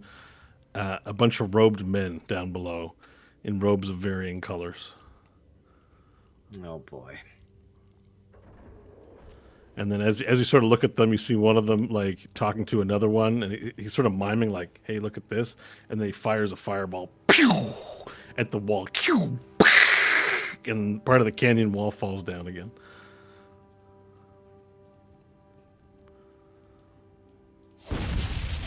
There. A little late. And the elf chauffeur looks to you guys and says, "Right, Celele Prime, with your permission, I'd like to wait up here." No, I think that's a good idea. Look, Nash, if my history of dealing with you has been any indication, your likelihood of listening to me is slim, at best. As a matter of fact, listening to yourself is even questionable, but it is at least a higher chance. Can you please go wrangle your other selves and have them stop blowing the holy hell out of everything around here? I got this, and I'll start heading that direction. All right, you're gonna get out of the speeder and just go down on foot. Yeah. I mean, unless there's another quicker way there. If you have a fly spell, maybe you could fly down all dramatically or something like that. I'll float. I got my DNA. Oh yeah, you got floater. Yeah, so okay, so you at the top of the canyon, you float out above the canyon, and then you begin descending, and your robes billow up, like looking like a flying X-Men or something. Just like Magneto descending down upon the people, and then the Nashes stop the various vegetable peeling and rock playing and shooting, and they all turn to you, and yes, you see before you 99 Nashes. All hanging out in the canyon, and they all sort of turn to look at you. And some of them, they all look sort of slightly different. They vary, but the commonalities are they have robes of varying colors, and they all have bandages.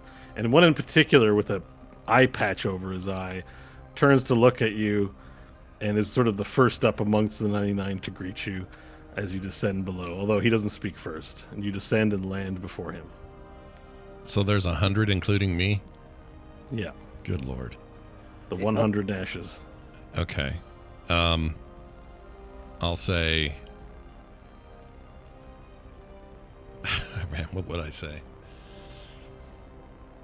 All right. What's the commotion down here? Why are you guys wrecking stuff? Vrel will facepalm at that.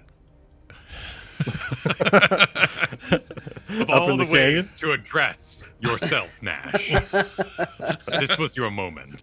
Yeah, you thought you were descending below, but Varel just showed up behind you. A witness to your embarrassment. Yeah. Varel's a part of this. Sure. But yeah, I'd I see say Stanley and Hope are up in the speeder, just watching from below, not Yeah. getting involved. Yeah. Yeah, just every now and then looking over and giving like. Yeah, Varel didn't pick up on the social cue or dynamic of what you said. He probably even got out before you started talking or as you were talking. It just went down. Nobody If paid Pharrell attention looks to it. back, Hope will give him like a little thumbs up. Doing great. well, It it was is gonna be a great entrance. I wanted to see it, so Yeah. I immediately slid down, awaited his arrival, and that's the great line. that's the best you got. Yeah, I can see Varel being really disappointed in that. Considering I just Varel. love the visual of him realizing, like, in Varel's mind, he looks down, he sees 99 Nashes. He sees Nash because he floats so slow, slowly moving down, and Varel's like, I gotta see this. It's gonna be great. He climbs down. Nash descends to a crowd of 99 Nashes and one Varel sitting there just waiting. This is gonna be good. Yeah, basically. He's so excited. So I'll just be like, seriously, you guys can't be doing this. This is unbecoming of a Nash. They're all wanting us to stop milling around down here and screwing off. I'm pantomiming like bigger. The Nash with the eye patch looks to you and says, "Wait, we're your guests." What do you mean? What do you mean you're my guess? Well, we're just having a little fun down here. Well, I don't doubt it. It looks like fun, but I mean, how many times do you meet other versions of yourself? These guys are great. true. But you're kind of wrecking stuff, and there are people who both live and operate here, and it's just it's just a bit of a problem. It's a bad look for the Nash name. You know what I mean? Maybe just chill out for a while. Maybe just talk. Everybody can just talk. Wait, are you this world's Nash? Yeah. So you're the one that invited us here? Did I? What did we do to get all the Nashes here? Well, Am you asked. I responsible for this? Yeah. So you asked Tower Nash how badass T got over there, and he was brought over with apparently Tower Nash had the ability to bring over other people from the multiverse, we'll say, or the time barf. Okay, rather. so he's just done the same here. So then you suggested he could do it again, and he said, okay, but he has to wait for his cooldown. Yeah. And then I guess you don't know what happened. You left. You're like, we'll come back and deal with this. And you met a guy named Zolfin Jol, who was this sort of hippie-ish Githyanki who arrived on a surfboard. And so he was there. He said he'd help and take care of it. But you didn't know what was going to happen. You kind of thought you would come back and deal with it, but it seems they've been proactive and now they're here. Okay. I'd say, well, I wasn't exactly informed of the invitation, except I did suggest maybe we bring some other multiverse stuff together. I guess he decided all the Nashes are better than one, so you're all here. But we're going to need your help. We have a thing we got to do, and we're going to need your help for it. Right. Well, yeah, that was kind of explained that where we're from, things didn't go quite well, and we got another chance to make things right. So Yeah. that's what we're gonna do. But it's not happening right now, this second. So we're just killing time. Which is totally fine. I'm just saying, don't break stuff, because there are people here who are going to get ticked, and they're all going to blame me, because I'm this world's Nash. All right, and sort of a crooked Nash that like has like a limp and but these rocks don't belong to anybody. We're not hurting anyone. Why the Inquisition? I'll look at Varel, who I know is there now, and then just look at him, and then look back and go, honestly, I'm not entirely sure. I think everything you're doing here is just fine. Okay, you are one of us. And then another Nash goes, yeah, and he fires off a fireball at the cannon wall. He's like, I just like the way the rocks fall down off the cannon wall. Kaboom. Hopeful. And all the other Nashes go, yeah! As this cheer rings out from the fireball, Hope will lean over to Stanley and go, I mean, it can't be that bad if it keeps them busy, right? Stanley will pull out the megaphone and yell down the canyon wall from it. Nash, try harder. Be the alpha Nash. And as you do that, a yellow robed Nash says, you guys think that's sweet? Check out my fireball. And he shoots out a fireball. But instead of a fireball, it's a big ball of chickens. And the ball of chickens hits the side of the rock wall, and rocks come down, and so do all these chickens, and they just kind of die. all these corpses. He's like, "See, we got our meals today, boys." And some of the Nashes start going over and picking up chickens. And how do you defeather this? I'd say, all right, okay, this is enough now. I mean, I know that we're all having a good time, and I trust you guys, but we can't be just doing this. There's big stuff ahead of us, see? So it's fine, eat the chickens, but maybe stop blowing up stuff just for a while. Just for a little bit. I try to persuade them. Eye Patch Nash turns to me and says, look, let's get something straight. Just because this is your world or whatever this is called, doesn't mean you're the boss of us. We're all equals here. I am going to pop Dragon right now.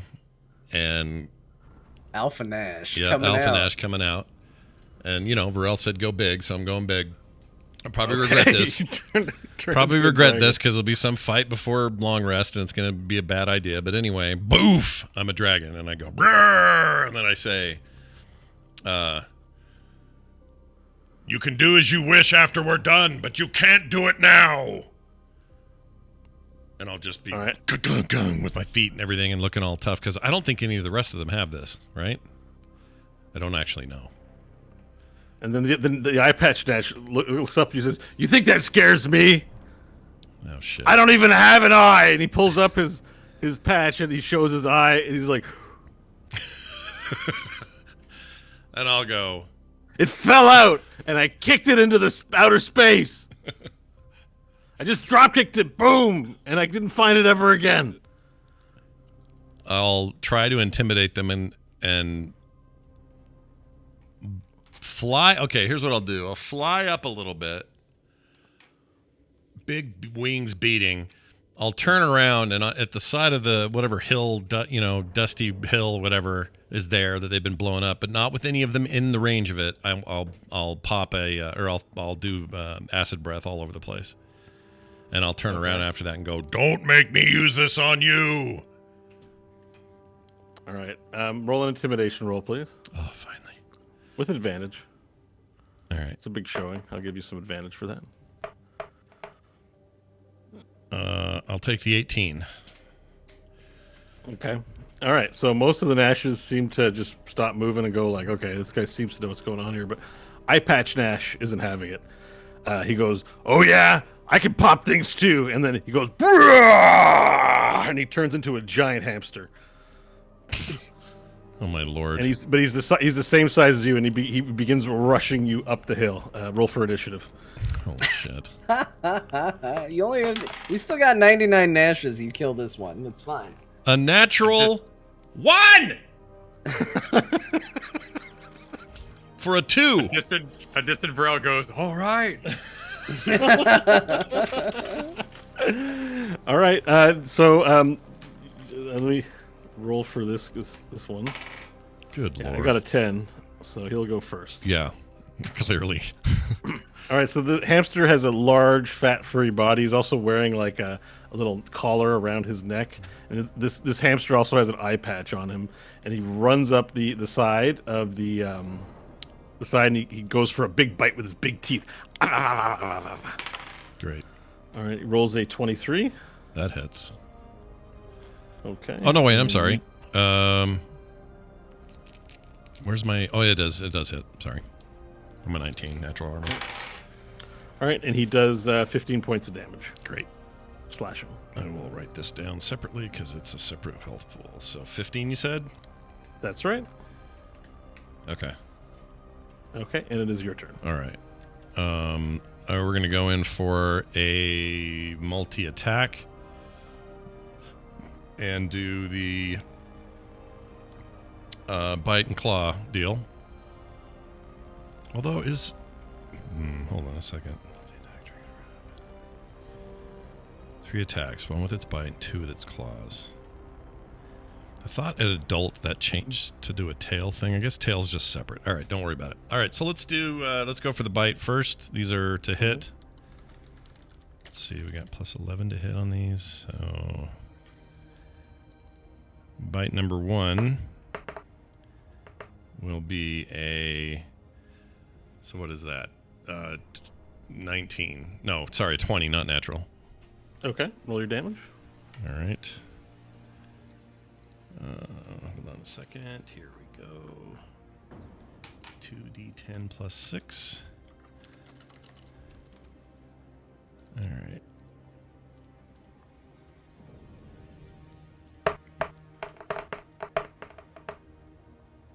$16 points of is it piercing? Hold on. Bite is a piercing damage, yes. And acid.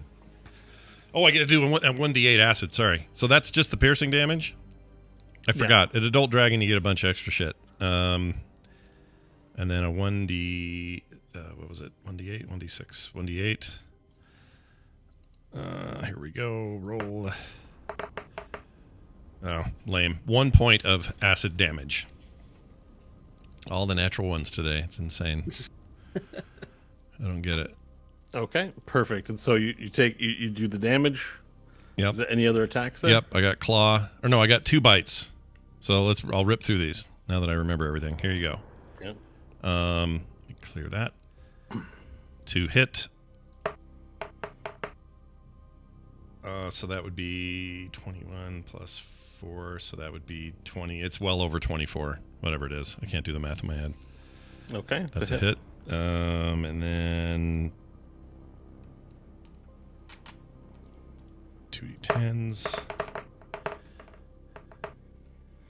plus 6, so that would be 12. Yes, 12 points of piercing. Okay. And then, oops, wrong one. Just a second. These are a bigger pain to switch around than I hoped. 2 points of acid damage. All right. And then finally, there is a claw attack as part of this multi-attack. And for hit on claw, that's, let's see, that's 19, 20, not natural. To hit. Okay.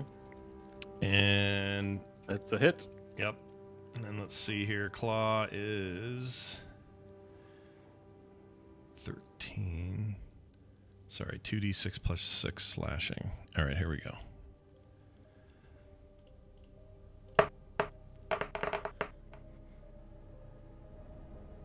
So he 14 points of slashing damage. All right, so you do a bite, a couple slashes, and sink in to him, doing quite a bit, and then the hamster Nash, eye patch Nash hamster, is largely unaffected as he's climbing up the side of the cliff to fight you, and you're on top of the cliff, and then sort of in your view, a white robe Nash, in like a arms this way, like looking like the Raised by Wolves. Androids. Love that. Just flies up in a white robe and like a Pope hat. Ooh. And he says, "Guys, stop fighting. We're on the same team." And he casts Calm Emotions on both of you. Oh. Make a charisma saving throw, please. All right, here we go. And I'll make one for my guy. Where the hell's my charisma? You have a +9 to your roll, essentially. There it is. Yep. Oh, finally. 28. That's a good roll. So you resist the spell, but Eye Patch Nash does not. Okay. And he goes... You see that the hamster calm... It's like... Is that what the hamsters do? as he starts calming down, and he's just sort of staring at you. All right. And he goes, "All right, I'm calm." I will say, okay, fine. I didn't want to fight anyway. Just need to chill and listen to me. Don't... Listen, just because you're the Nash of this world doesn't mean you get to tell us everything what to do, okay? Well, I do think it means I get to take lead, though. Of all the Nashes, like you're in my world. You all failed already. I haven't yet. Maybe you could be leader, but why do you get to just decide it? Maybe we should. I don't know. Let's put it to a vote.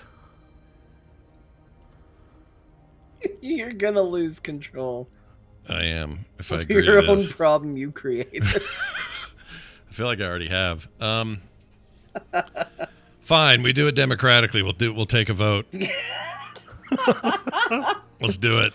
Nash should be All right. this. So anyone have an idea? The giant space hamster Nash says, "Why don't whoever wants to be leader give a speech on why they should be leader?" Oh shit. Hamster Nash says this.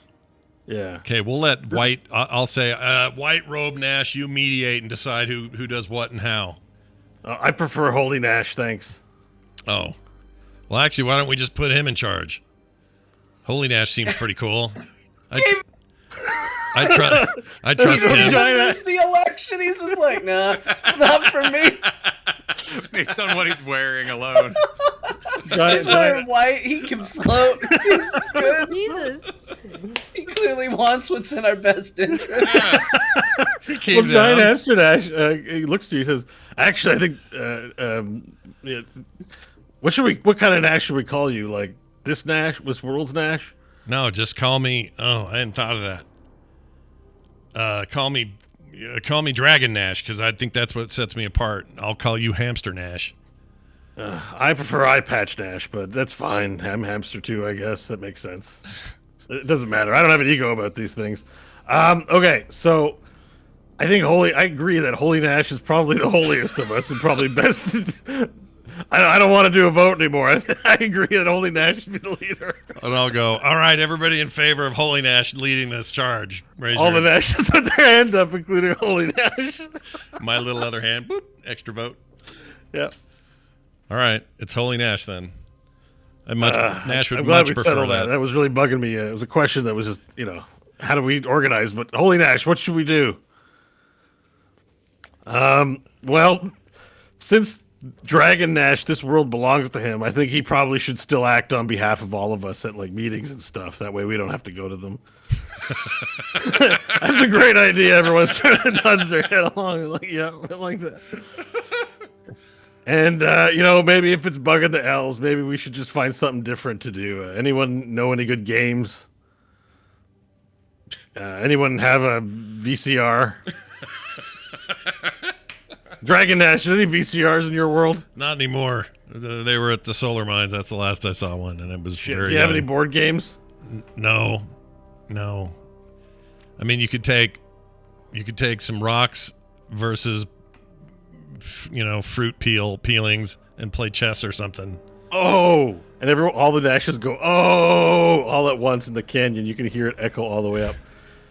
Do you guys remember Rocks and Peelings? It's a game we made up as kids. And everyone goes, yeah. All right, let's have a Rocks and Peelings tournament. Ironically, okay. Nash. All right, everyone find Holy Nash gets up. As leader, I say, go find Rocks and Peelings. We need enough. Dragon Nash, do you have any peelings? I've got peelings, and you can certainly have them, but you guys go ahead, because the truth is Dragon Nash has never heard of this game. This is like a weird thing that they all know. I only know I have peelings and rocks, but I never made a game out of it. Yeah, so maybe other Nashes are lying too then. They could be, for all I know. But I'll say, here you go, and I'll empty my pockets of peelings and great. And then Nashes come up, pick up peelings, and one of them goes, actually, I was lying. I don't know how to play this game. Does somebody know how to play it? Shit. And then one of the Holy Nash says, yes, you use the peelings as spaces, and then you move the rocks over the peelings. So Holy Nash seems to know what this game is. All right. I'll say, okay, so look, we chose the right guy. He'll keep you guys entertained for now. But please don't bug everybody in town or do anything weird until we're ready to tell you what's next.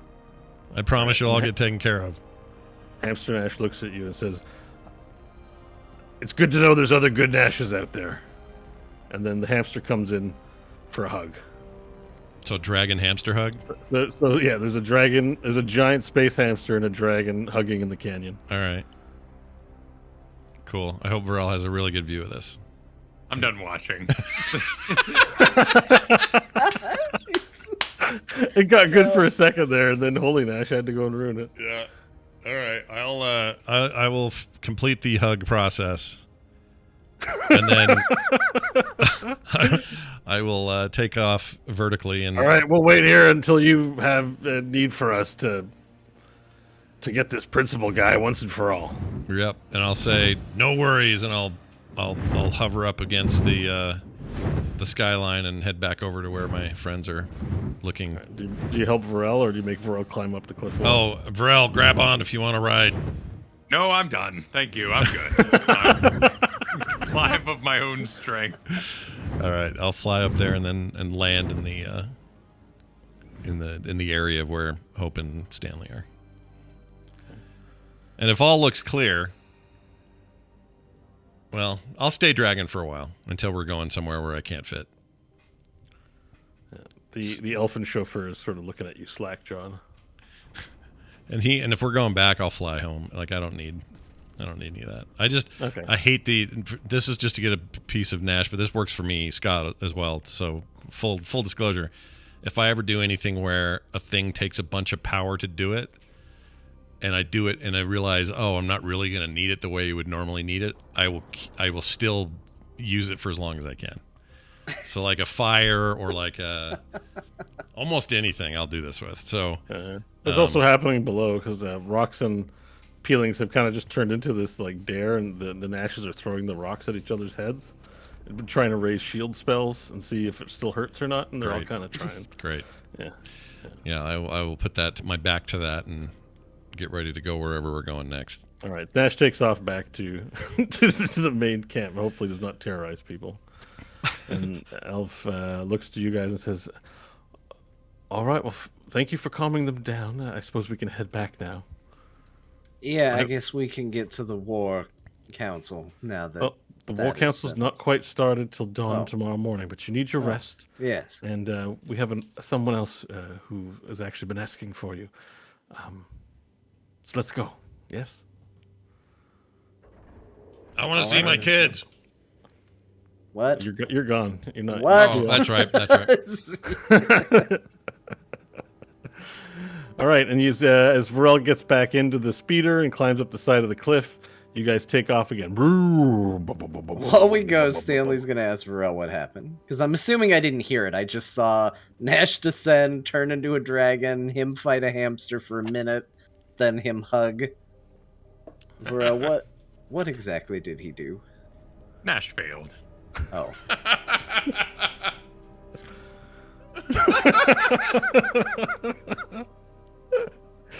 That's all. That's good enough. No follow-up questions. All right. So the speeder takes off and it hits a canopy of trees, and it's beautiful and jungly here. You hear the sounds of animals going woo, woo, all throughout the background, and you sort of take off to this clearing, and the speeder descends and lands, and you're in this sort of looks like an outdoor restaurant. There's sort of an area where the food's being prepared, and you see a long-haired man cutting vegetables, preparing food, and empty tables all around. But it's open air. It's not inside of a restaurant. It's like this open air tables and benches made out of like bamboo and various elfin fine woods. And your chauffeur says, why don't you get some rest here? I'll go see if I can't tell Nash where this place is, and we'll bring back Angelashi and her kids. I'll be back. All right. Depart. All right. So whenever you feel like showing up, Nash, the elven driver would have been like, hey, down below, driving below you. Okay. Trying to get your attention. And then when he does, he tells you where to go. All right. So whenever you feel like showing up, you can. I'll do that. I have nowhere else to be, so I'll show up. All right. You see Nash flying dragon form overhead between the trees. Yeah. And through the woods, Angelashi and the 4 kids walk out. And the kids are kind of playing. One of them's in hammer form in her tool pouch. The rest of them are in human form. They're all in kid form. Okay. I'll land and deform back to my human self and run over there and give them all hugs. And the kids run towards you, give you big hugs. And Angelashi runs up towards you and gives you a big hug and a deep kiss. And she says, "Oh, I missed you, Nash." I missed you too. How everyone okay? Did all right without me? We're doing just fine here. It was crazy on Earth, but I could get used to living on Mars. Yeah, it's not so bad Maybe here. we It's should- not overrun we with should terrible just things. Stay here. Yeah. Maybe we will. Maybe this is where I'll make a permanent home after all of this. I don't know. Right now, we got kind of a Nash infestation. I'll explain that later, though. Where's Hammer? I heard about them. Oh, you did? Hammer. Yeah. Hammer? Yeah, Hammer. Nash, your child has a name, you know. Wait, what do we call him? Do we not call him Hammer? I don't remember. What do we call him? Nash? You know, Oh, Nash Jr. It's you not don't Nash remember Jr. the name of your own kids? Is it Nash Jr.? The pressure's on now, man. I don't remember. Why don't I have this written down somewhere? There's Pipe, Boot, Nash Jr. It is Nash Jr.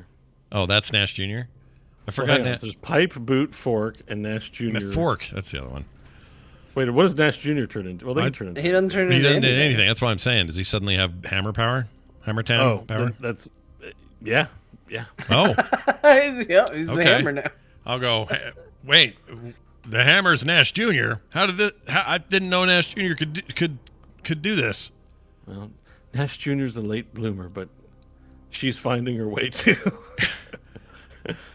I'll say, I knew you could do it, kid, and I'll slap the side of the hammer. Not hard, just a little love tap. Yeah. All right. There's a little giggle coming from the hammer. It's like it's like a hide and seek thing. She got found. Wow. It's funny. Okay. And then so the hammer falls out and she transforms into sort of a loose piece of wood, then transforms into a baby and goes Dada from down below. Dada. Well, I'll pick her up, hold her, gather all the kids around, big hugs all around. And she sort of pulls your shirt aside, and she looks at your shoulder mouth. Dada. I go, oh no, that's not Dad. That's well, it's part of Dad, but that's not Dad. And Angela Ashley sees this, and she goes, "Oh Nash, what have you done?"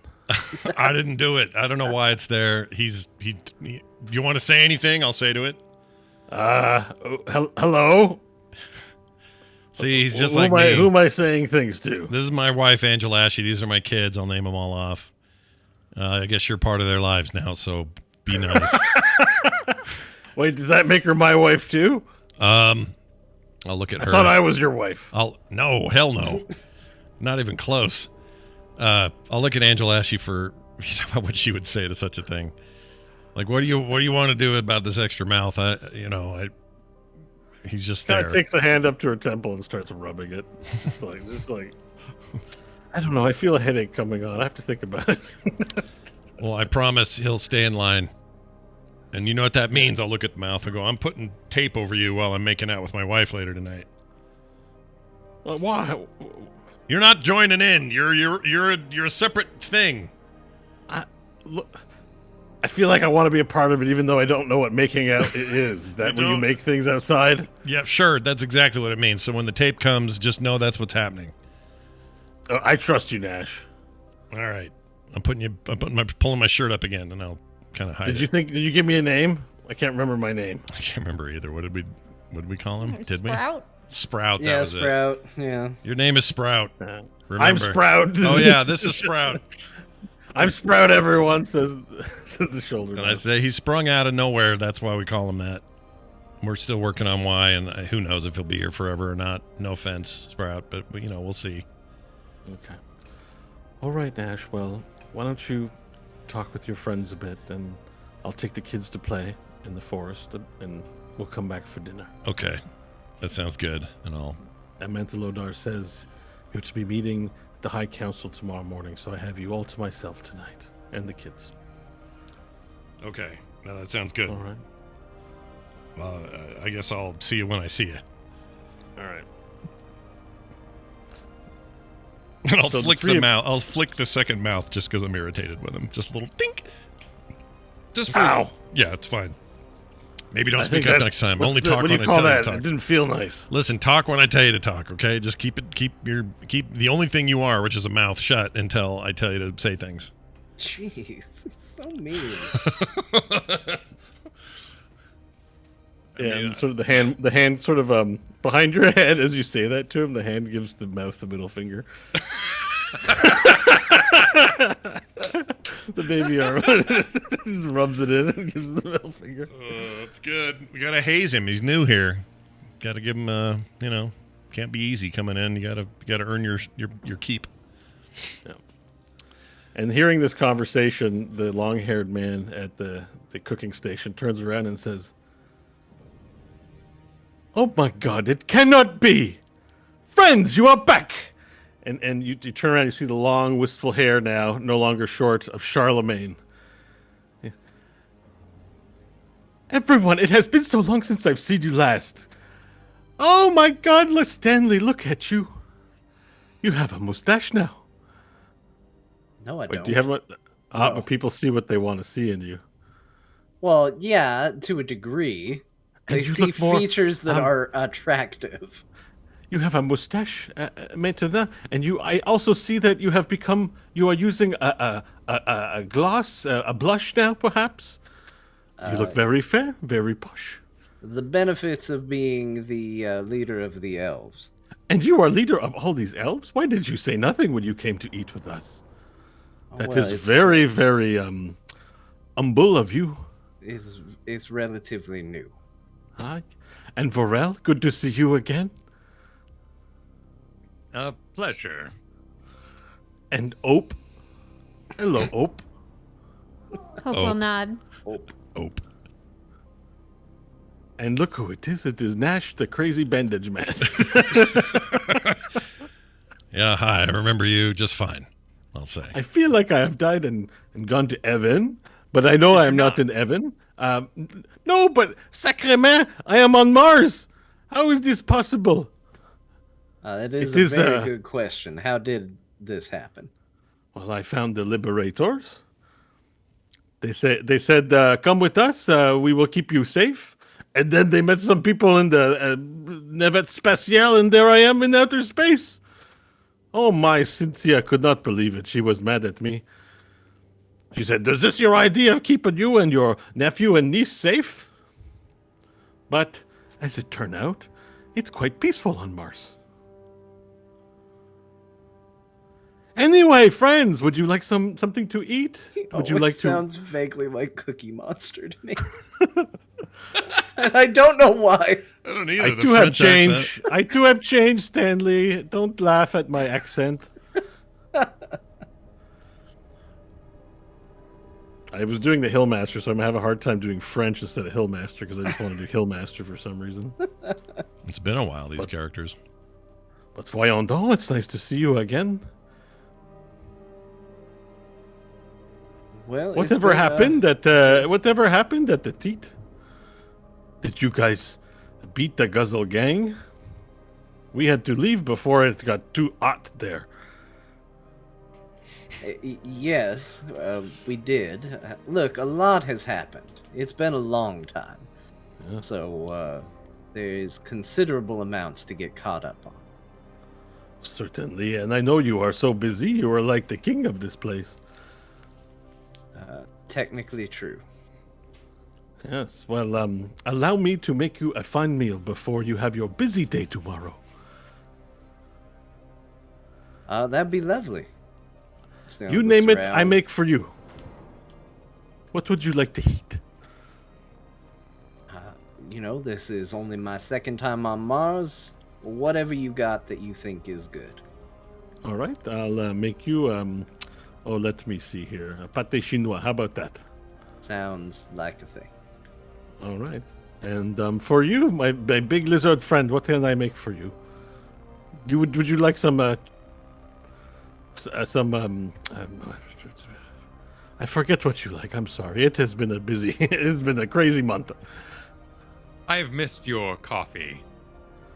Huh? I can make you some coffee. We brought fresh bean from Earth. We will get that for you. Ert? Yeah. Yes, from the planet Earth.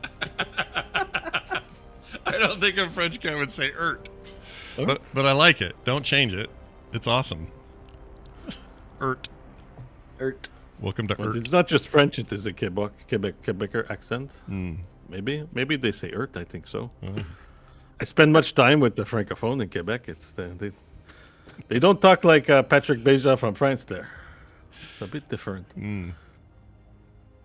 And for you, Ope, what can I get for you? I'll have what Stanley's having. Ah, pâté chinois, very good. And for you, Nash, would you like a poutine? That was pretty good last time. Yeah, I'll do that. All right. And Extra, I make it with extra the sand gravy. squid. That's fine. Extra gravy. Yeah. I will make that for you. Okay. And then he rushes off to the kitchen. You hear the sounds of frying happening and plating. And for the first time, you guys are alone together and not in a dream fugue. Well, I would sit down somewhere because I'm tired from dragon form. That always happens. I'm a little pooped. Where are we? In a restaurant, or is it like outdoor seating, or? Yeah, you're just in like a field. There's a tree, not a field. Sorry, you're in the jungle, but it's like this clearing in the jungle that's cleared out with tables, and you sort of get the impression this might be a place where like a lot of people would come and get morning or dinner service or something like that, from the militia. But it's been cleared out and made empty just for you guys. But you're not in a building. I would say where the cooking's happening, there's a covering, like a tent covering, but it's all open air. I'll kind of look at each one of them in turn. See how they've changed over the course of our adventures. Nash battling his own body for peace and quiet. Stanley more beautiful than ever. And Hope free of arm, though. I guess you did spend the majority of your time around us in your previous form, so you look like yourself, but more peaceful. And just kind of not at all. Friends, it's just good to be here with you. It is. We've been through some wild and crazy times together, especially as of late. It's nice to have a quiet moment. And I'll kind of squeeze the dirt in my toes and really kind of work them in there and just revel in being on some land.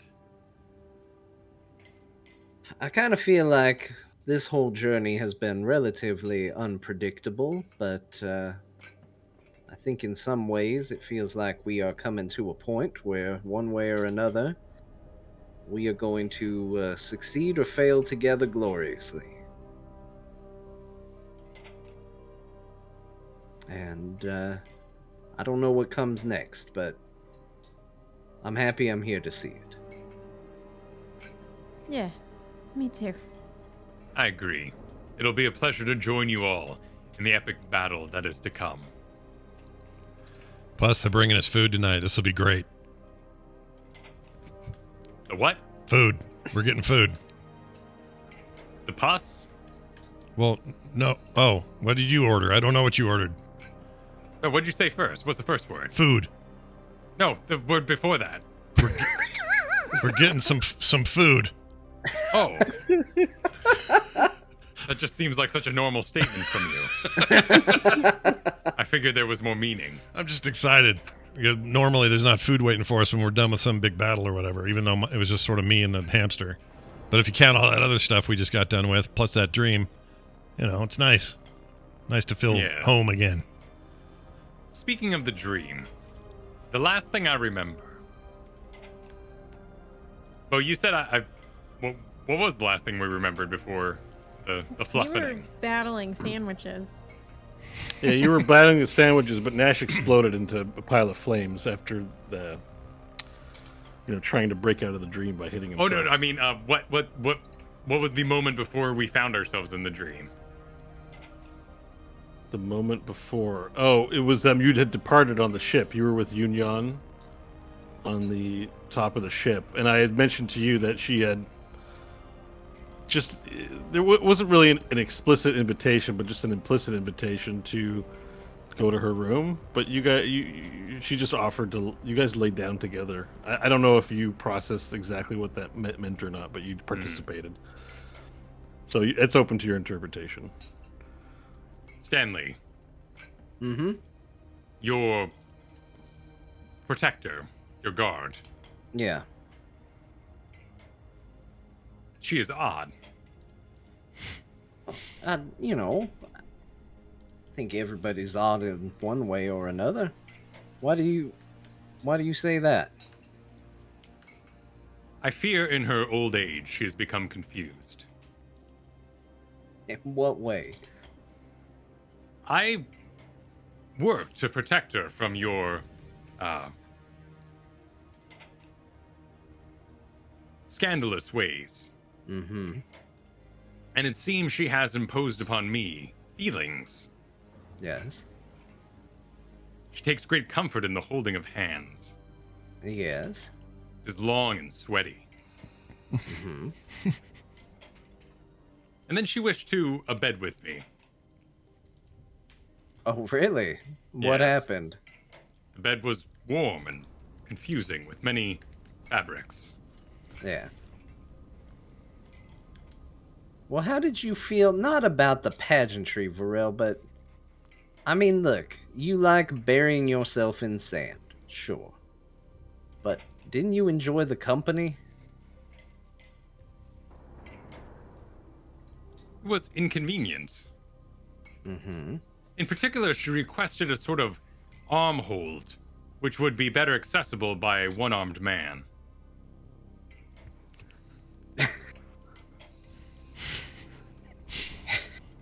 Well, yeah. Varel, look, it's pretty clear that Union likes you. And, you know, if you don't feel the same way, then you can simply tell her. I'm sure she will understand, but sometimes. Okay, let me put it this way. We all signed a demon contract that thankfully we are all free and clear of, except for you. And you have followed us to the ends of the earth, literally, to other worlds, and possibly even laid down your own life standing in a beam of light with us, despite the fact that there was no real good reason for you to do so. Sometimes you just want to be around people. Sometimes you just want to have a place. Sometimes you just want to be vulnerable instead of having to always be rigid and protective. That's what she's looking for. And don't you think it would be nice to have that with someone, whether it's her or not?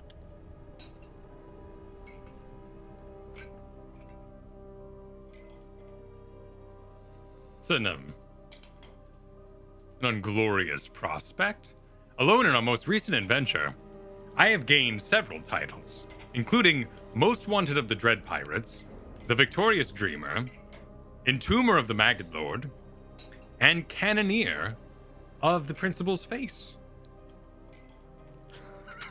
Yes, but think of the title you would gain if you became someone's most important person in the world. There's but one person. Yes, but it's a glorious title. I will think on this. Lizards don't couple for life, do they? Ah, you mean the creation of eggs?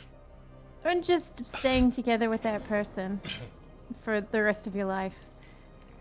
They grow old and out of season. Well, so do you, but would you want them to leave you?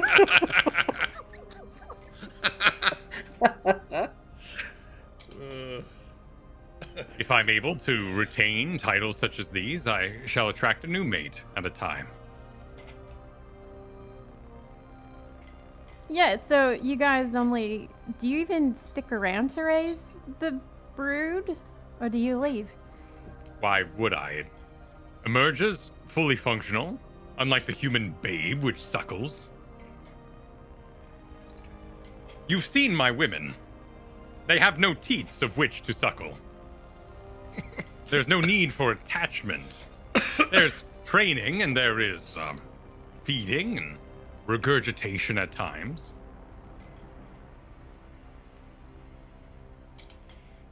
Well, that's probably why you don't understand. I see. Sometimes you gotta look beyond what you need, Varel. Sometimes you gotta look at what you want.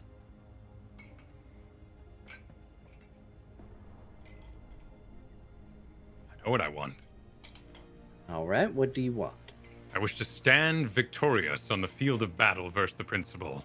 I wish to see him fall in the solar mines, screaming, clasping at the air, as he says, "No, Varel," in that special voice he has, that great voice he has. It really inspires me to punch him, but in a great way. I wish to see him fall into the lava of the solar mines and curse my name, and everyone around shall hear it, that he cursed Varel last. And then I will go to his city, and I will climb on top of it. And there I don't know. Yes, and then what? Uh, That's the big question. What is it all for at the end of the day? Then there will be more adventure. Will there? I surely hope so. Now, what happens when you get too old? You can't adventure the way you used to. Then what? Oh, that's simple. I wander into the desert and die somewhere alone. But is that what you want to do, Varel? That's what all the greats have done. Okay. Leave You their don't titles think there's behind. more that you could achieve in life? There's more? There could be.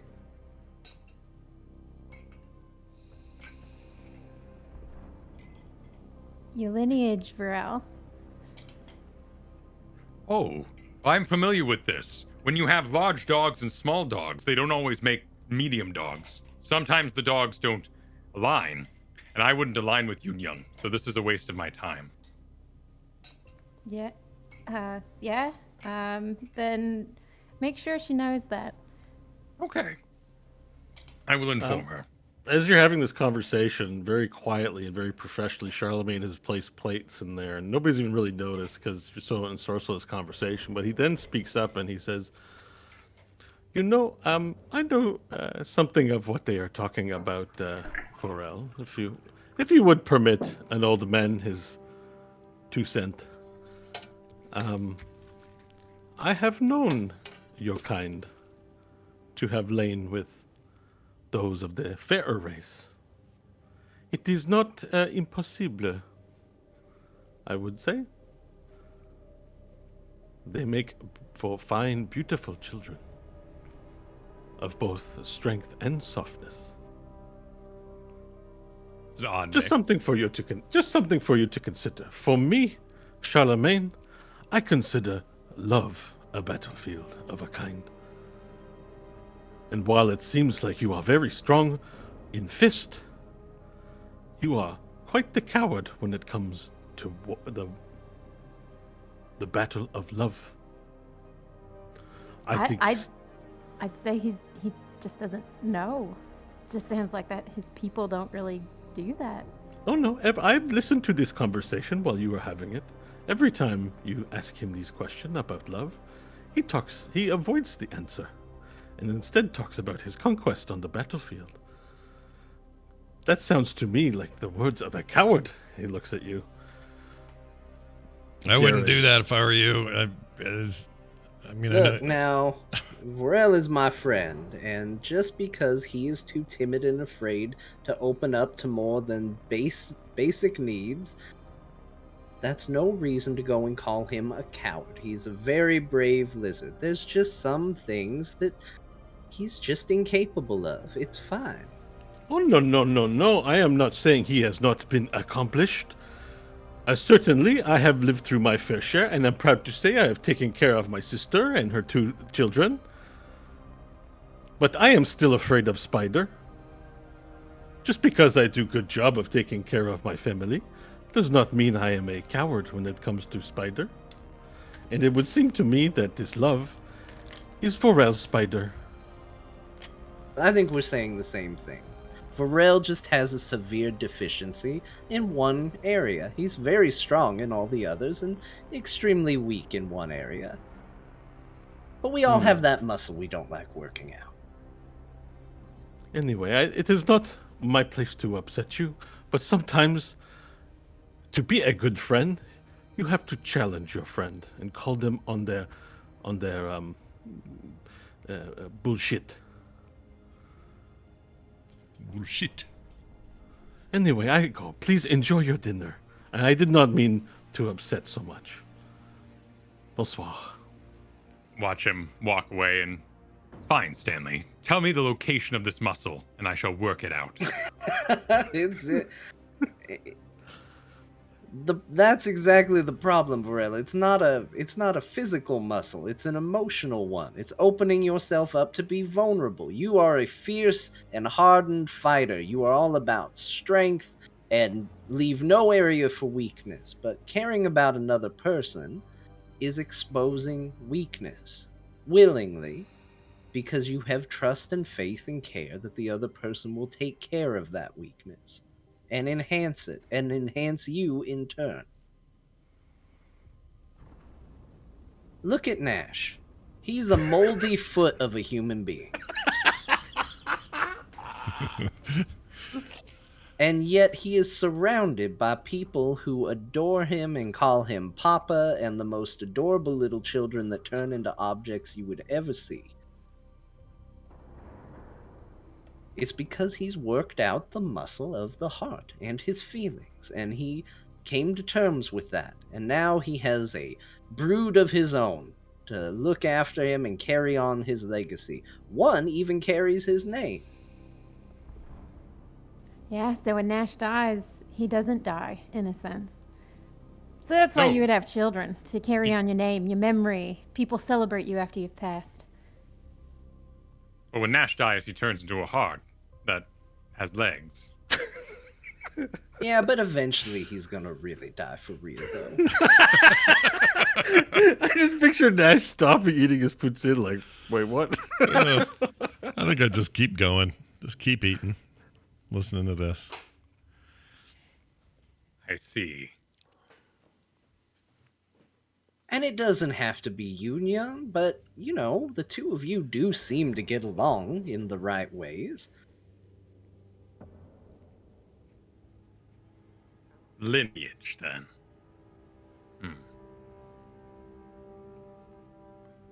I will think on this. As for a heart devoid of love, I have love for you all. You are my family. And thank you for joining me over this. What are we having? You just have a coffee. Ah, coffee. Well, you are fond of the bean water. Oh, Very. before I forget, while we are being sentimental and kind to one another for a change, even Nash, that reminds me. Hope, you have given up quite a lot in the name of the team. And while this is far from the greatest artifact we have come across in our travels, I hate to see you running around with a wimpy dagger trying to do your best. So I thought maybe you might appreciate putting this to actual good use. And Stanley will unsheath diplomacy and lay it on the table. Oh. Oh shit. Hope will kind of look at diplomacy, shocked and up at Stanley, and then back at diplomacy. And she'll grab its hilt. And she'll nod and look it over and everything. Oh. Thank you, Stanley. Well, the truth Yes. is I'm not Thank really you. good with weapons. When I grew up, I always heard the stories about somebody charging forward with a sword to slay monsters or whatever it might be, and fancied it myself. But the truth is, I'm just not particularly great at it, so I will stick to what I know. And I know that I will do a lot better in combat with you fighting at top form beside me. You know, I think we might be able to do this. I mean, at the very least, we could have whoever we're dealing with have to talk to all 100 Nashes and let them in themselves, because I know I certainly would. Well, should we tell them about the principal being Nash's dad? Would that add to the confusion in the battlefield? I don't know. What if some of them want to suddenly join the principal because they think he's their father? Oh, that's a good point. But also, we're still not 100% sure he is. He just says this in this dream, and then in that fight, I don't know if he really is. I think he's after something and is making half this stuff up. And Nash, why would it matter so much to you? I mean, I think he's a bad guy. I don't want to be a bad guy's kid. So I don't want to be that guy. Like, and I don't want, if all of these Nashes are all his offspring, that extra sucks. I don't want to tell them that. And I said Jason for some reason. Stanley's right. Why would I call him Jason? What the hell was that? I don't know. I'll say Stanley's right. If he, some of those will, they could turn on us and go, "Whoa, I'm the son of the most powerful being in the known universe." I'll go on his side. That we can't have that. There's too many of them. I mean, the good news is you're in charge of them now, right? So you can at least make them work for you. Sort of. It's kind of down to the holy one in the white robe that broke up the fight down there today. He's sort of in charge. Wait a minute. Why is he in charge? Well, we had kind of a not vote sort of thing where we were going to vote for who should be in charge, but then it was suggested he was maybe the most suited for it, and so we just all voted then to support that. You went along with it. Nash, this is your world. No, I know, but it doesn't. Why did you recommend him? What did he do? I don't want to be in charge. Like I'll take the lead in, big decisions and then pass those to the guy in white. But how? You nominated somebody else. Why did you pick him?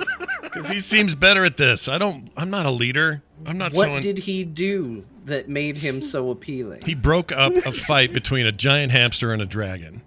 Well, I hate to tell you this, Nash, but we don't need somebody who's good at breaking up fights. We need someone who's good at winning fights. He's also he's in a white robe, and that makes him seem fancy. Well, hold on. I didn't know he was in a white robe.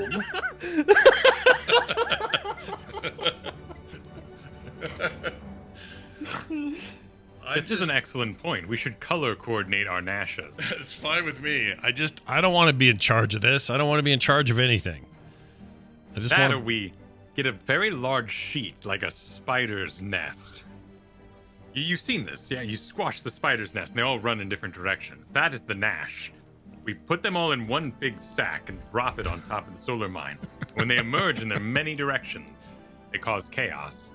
That seems. I traditionally don't always love Varel's ideas, but this one I do. This one you're like, I okay. like it And a we lot. could all dress them like this Nash so the principal wouldn't even know. Yeah, which kid is mine? He'd say. Yeah. I mean, look, you're all making fine points, but Varel, you'll want to present that to White Robe Nash and see what he thinks, because those kinds of decisions are his. Now we have to deal with a second Nash for any idea that we have involving the Nashes. Do you see why we wanted you to be in charge of the group? Well, we don't still need to ask second Nash. We are the ones in charge of this. Yeah, this we're place. we're in charge as a group, and then they, led by White Robe Nash, who seems like he'd be agreeable to things, will then handle the rest. They'll make sure that our orders are carried out through the 99 Nashes. I bet if we stole his clothes at night and you put them on, he would believe him to be himself, and he would listen to you. Varel is 2 for 2 tonight. That is a fantastic idea. Well, time will tell, but I can literally color your robe right now. I'll press to digitate the robe white. Oh, yeah. You have a Okay. white robe on now. I'll look at it and say, well, this is nice and all, but I think probably that White Robe Nash is smarter than that. He's not going to think I'm himself. Or, wait, he's not going to think I am him. I think you'll fall for it. You've already. Honestly.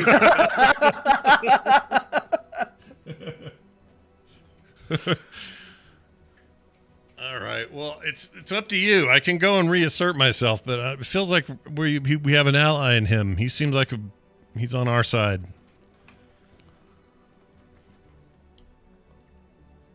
Well, we'll figure that out in the morning. Are you at least going to be able to attend the war council? Of course. tomorrow, or should we invite White Nash over here? No, White Robe Nash is not. It's me the whole time. They're all playing games right now and keeping themselves occupied and not wrecking the good. place. Yeah.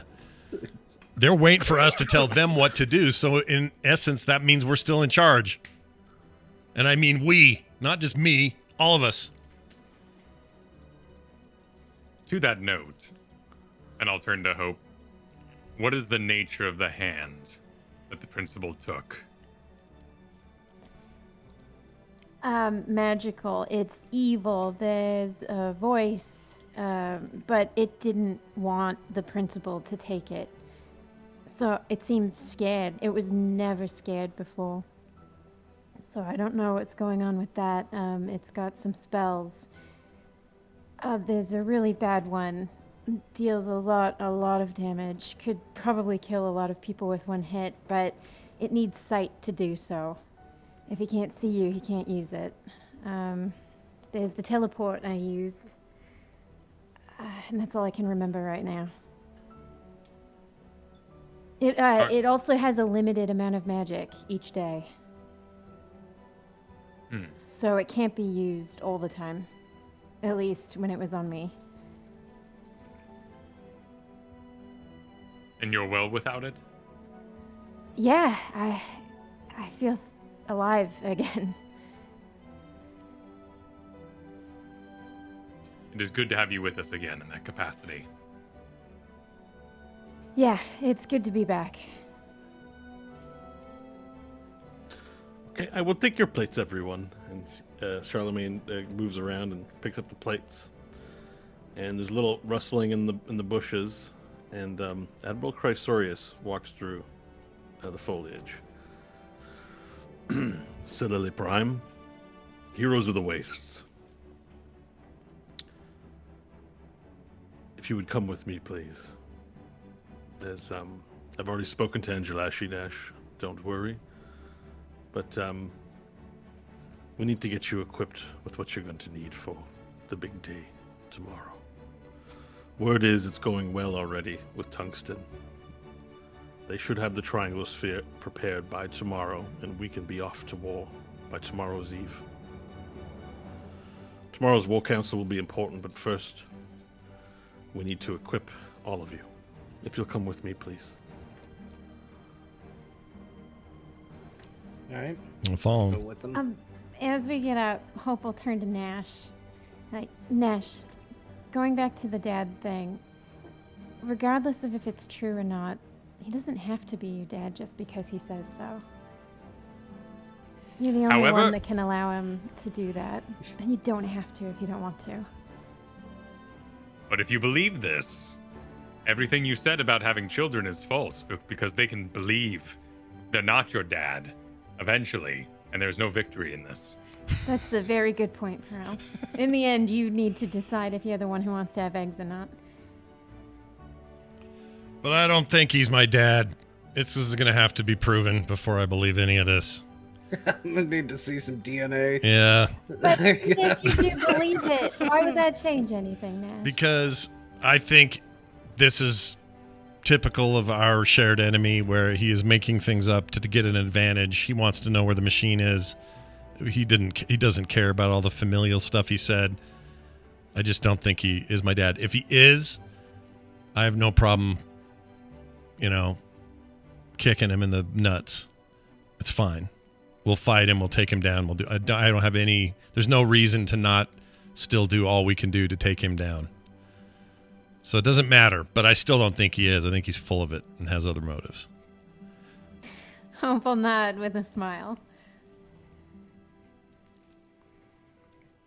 Okay, so as this interaction plays out, as you walk towards this great tree at the center of the Mars Terraforming Platforming Station, the great tree that's primarily responsible for the terraforming, the air conversion occurring within the planet. As you walk towards it, there's an elf guarding the base where the roots meet ground, and that elf punches into a wooden panel, presses some buttons, or not even buttons, it's like a touch screen on the roots of the tree, and glyphs light up, and the tree opens up, and inside the tree there's an elevator, and you all step aboard the elevator, then go down, and there's kind of glass all around the elevator, so you can see the earth and the roots carry down, and you go, and then the glass doors open up,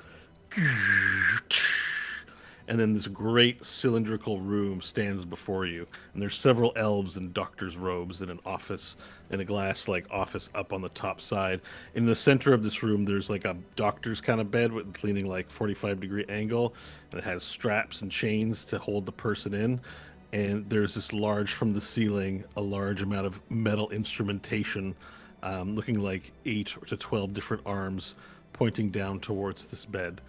Several doctors with clipboards, also elven doctors with clipboards, come up beside the party as Admiral Chrysorius turns to you and says,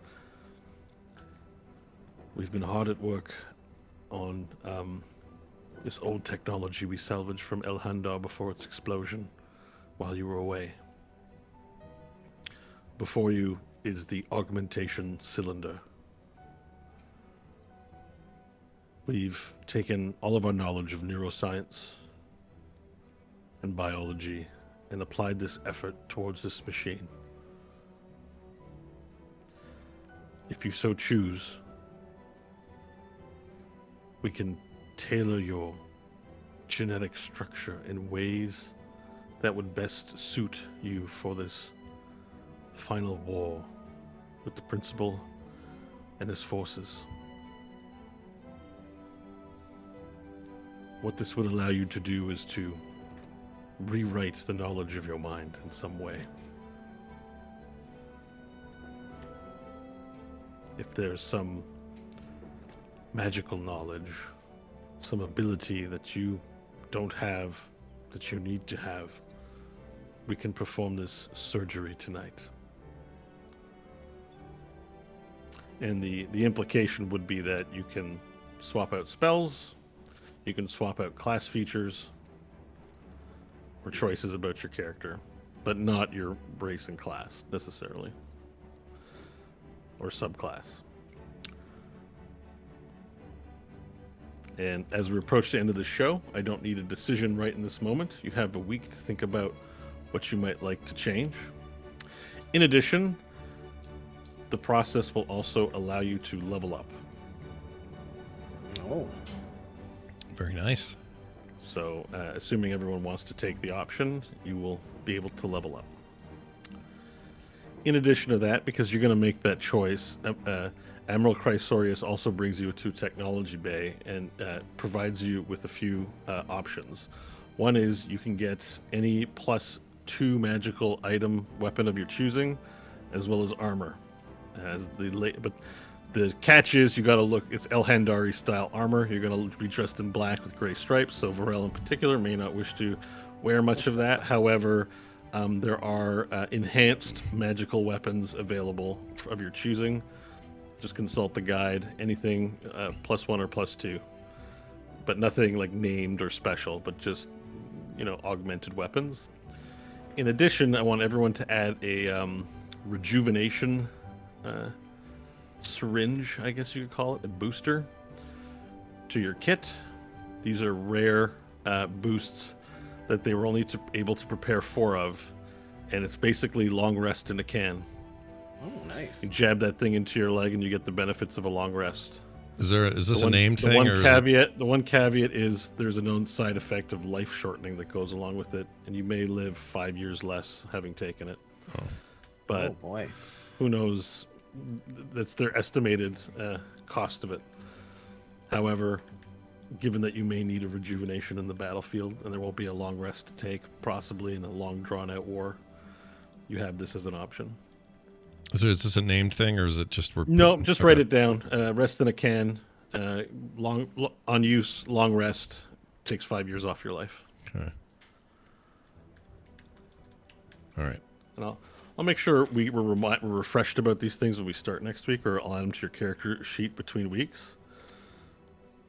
Rest in a can. 1 action. 5 years off. Long rest. You each get 1. Awesome. The other thing is, so you can, assuming everyone takes it, you don't have to decide this moment. You will get an additional level up to, I believe, level 15 is what we're at now. Yep, 15. You will get level 15, and you can swap out any features. So if you wanted to have something different, usually there's a limitation. Like for spellcasters, you can swap out 1 spell, for example, when you level up, and then gain another spell. You swap out any spells, any knowledge at the cost. Surgery will be performed upon you. Yeah. But they can only be features that apply to your class. I can't take like a barbarian feature or something like that. Yeah. You can't change your subclass, your class, or your race. Okay. Nothing dramatic or major that's going to require a lot of surgery. This is technology. This is not. It's imbued with magic, but it's not like a magical spell that just like a wish spell that changes everything. Okay. So there's a limit to what you can do. However, if there's a rework, in particular, the mages may benefit from the rework aspect of this. For now that you've faced the principal and have seen some of his abilities, you may want to re-strategize over the week about what you're taking, including for your battle. So, Quick question about fighting style for fighters. Is that too far or no? Yep, that's great. Fighting styles you can change. Yep. Awesome. Cool. You just can't change your subclass. So you're a champion or you're a fighter. You still have to remain a champion fighter. You must be at the point now where 18 gives you crits, I think. Like, you get crits on 3 different results. Coming up close, yeah. Yeah, that's pretty huge. And for Varel, I know, Varel, you don't have a ton of class features as a barbarian, but if there's anything that you want to swap out in terms of your auras and stuff like that. Gameplay-wise, my only concern would be the Eye of Grosjean being somehow influenced by the principal, because they're old buddies. So I will be debating whether or not I want the Eye of Grosjean removed before battle. Oh, yeah, good point. Good point. Okay, cool. Well, there's still aspects of that story that aren't fully resolved. I may say, table talk wise, it'd probably be better to keep it than to not keep it. It's a cool little item. I wouldn't recommend getting rid of it. But if you do feel strongly about that decision, I will support whatever your choices are, and that is indeed something you can have it removed. Okay. Nash, you can have your dragon heart removed, but there won't be a heart to replace it unless you request a transplant from someone else, I guess. Yeah, that would kill me, doesn't right? need their heart. Yeah, but you'd lose your ability to turn into a dragon and all your sorcerer powers. Yeah, screw that. I'm keeping that. Yeah. I can get rid of my heart. Yeah. Can Stanley get rid of his mustache? Finally. It's not there. It's gone. I don't know. Been there in a long time. I even heard on today's episode when you were in kid form, you had a mustache still. Well, yeah, when I was a baby. Duh. Yeah, that's when you have a mustache, is when you're a baby. All right, well, that was great. And give yourselves all traditional inspiration. I think that last 30 minutes was pretty great. And everyone in each their own way. All of this tells me we're up against it next time. That's what all this tells me. We're leading towards it. It's D-Day's coming soon, basically, and we'll talk about it more next week. But think about how you want to spend your last day in a non-war state in living. Whether it's Nash, it's you with Angelashi and Hope. I don't know. Maybe you could have spent some time with Badass T, but you left him to his lycanthropy. I don't know if there's. He's not some loss in Hope's life. Yeah, then whatever it is, I don't know. Maybe it's you want to whatever you want to do with your quote last night on Earth kind of thing. After surgery. Same with you, Stanley and Pharrell. But we'll talk about it next week when we deal with it. Right now, we're going to end here in the augmentation chamber as you pour over screens, making your surgery choices and collecting your +2 magical items. Nice. I love it. And we'll leave the episode there. Very nice. Well, there you go, everybody. You'll have to tune in next week. I'm going to be in Las Vegas for much of next week, but when we come back, normal show time, everything should be good. And we'll see where we end up. Will I take my heart out? Probably not. Will Stanley do anything? Maybe. Will Varel wear clothes? We don't know. Probably not. But I know you'll have to tune in to find out. So do that. And in the meantime, you can support us at our website. Go to therewillbedungeons.com, sign up today, and become a supporter of your favorite D&D show. That's right, therewillbedungeons.com.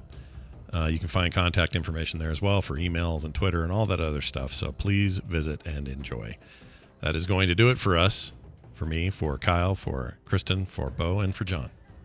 We'll see you next time.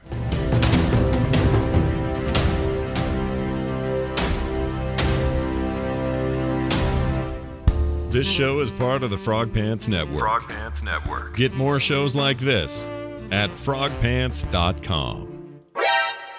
Oh, I don't know why I played that.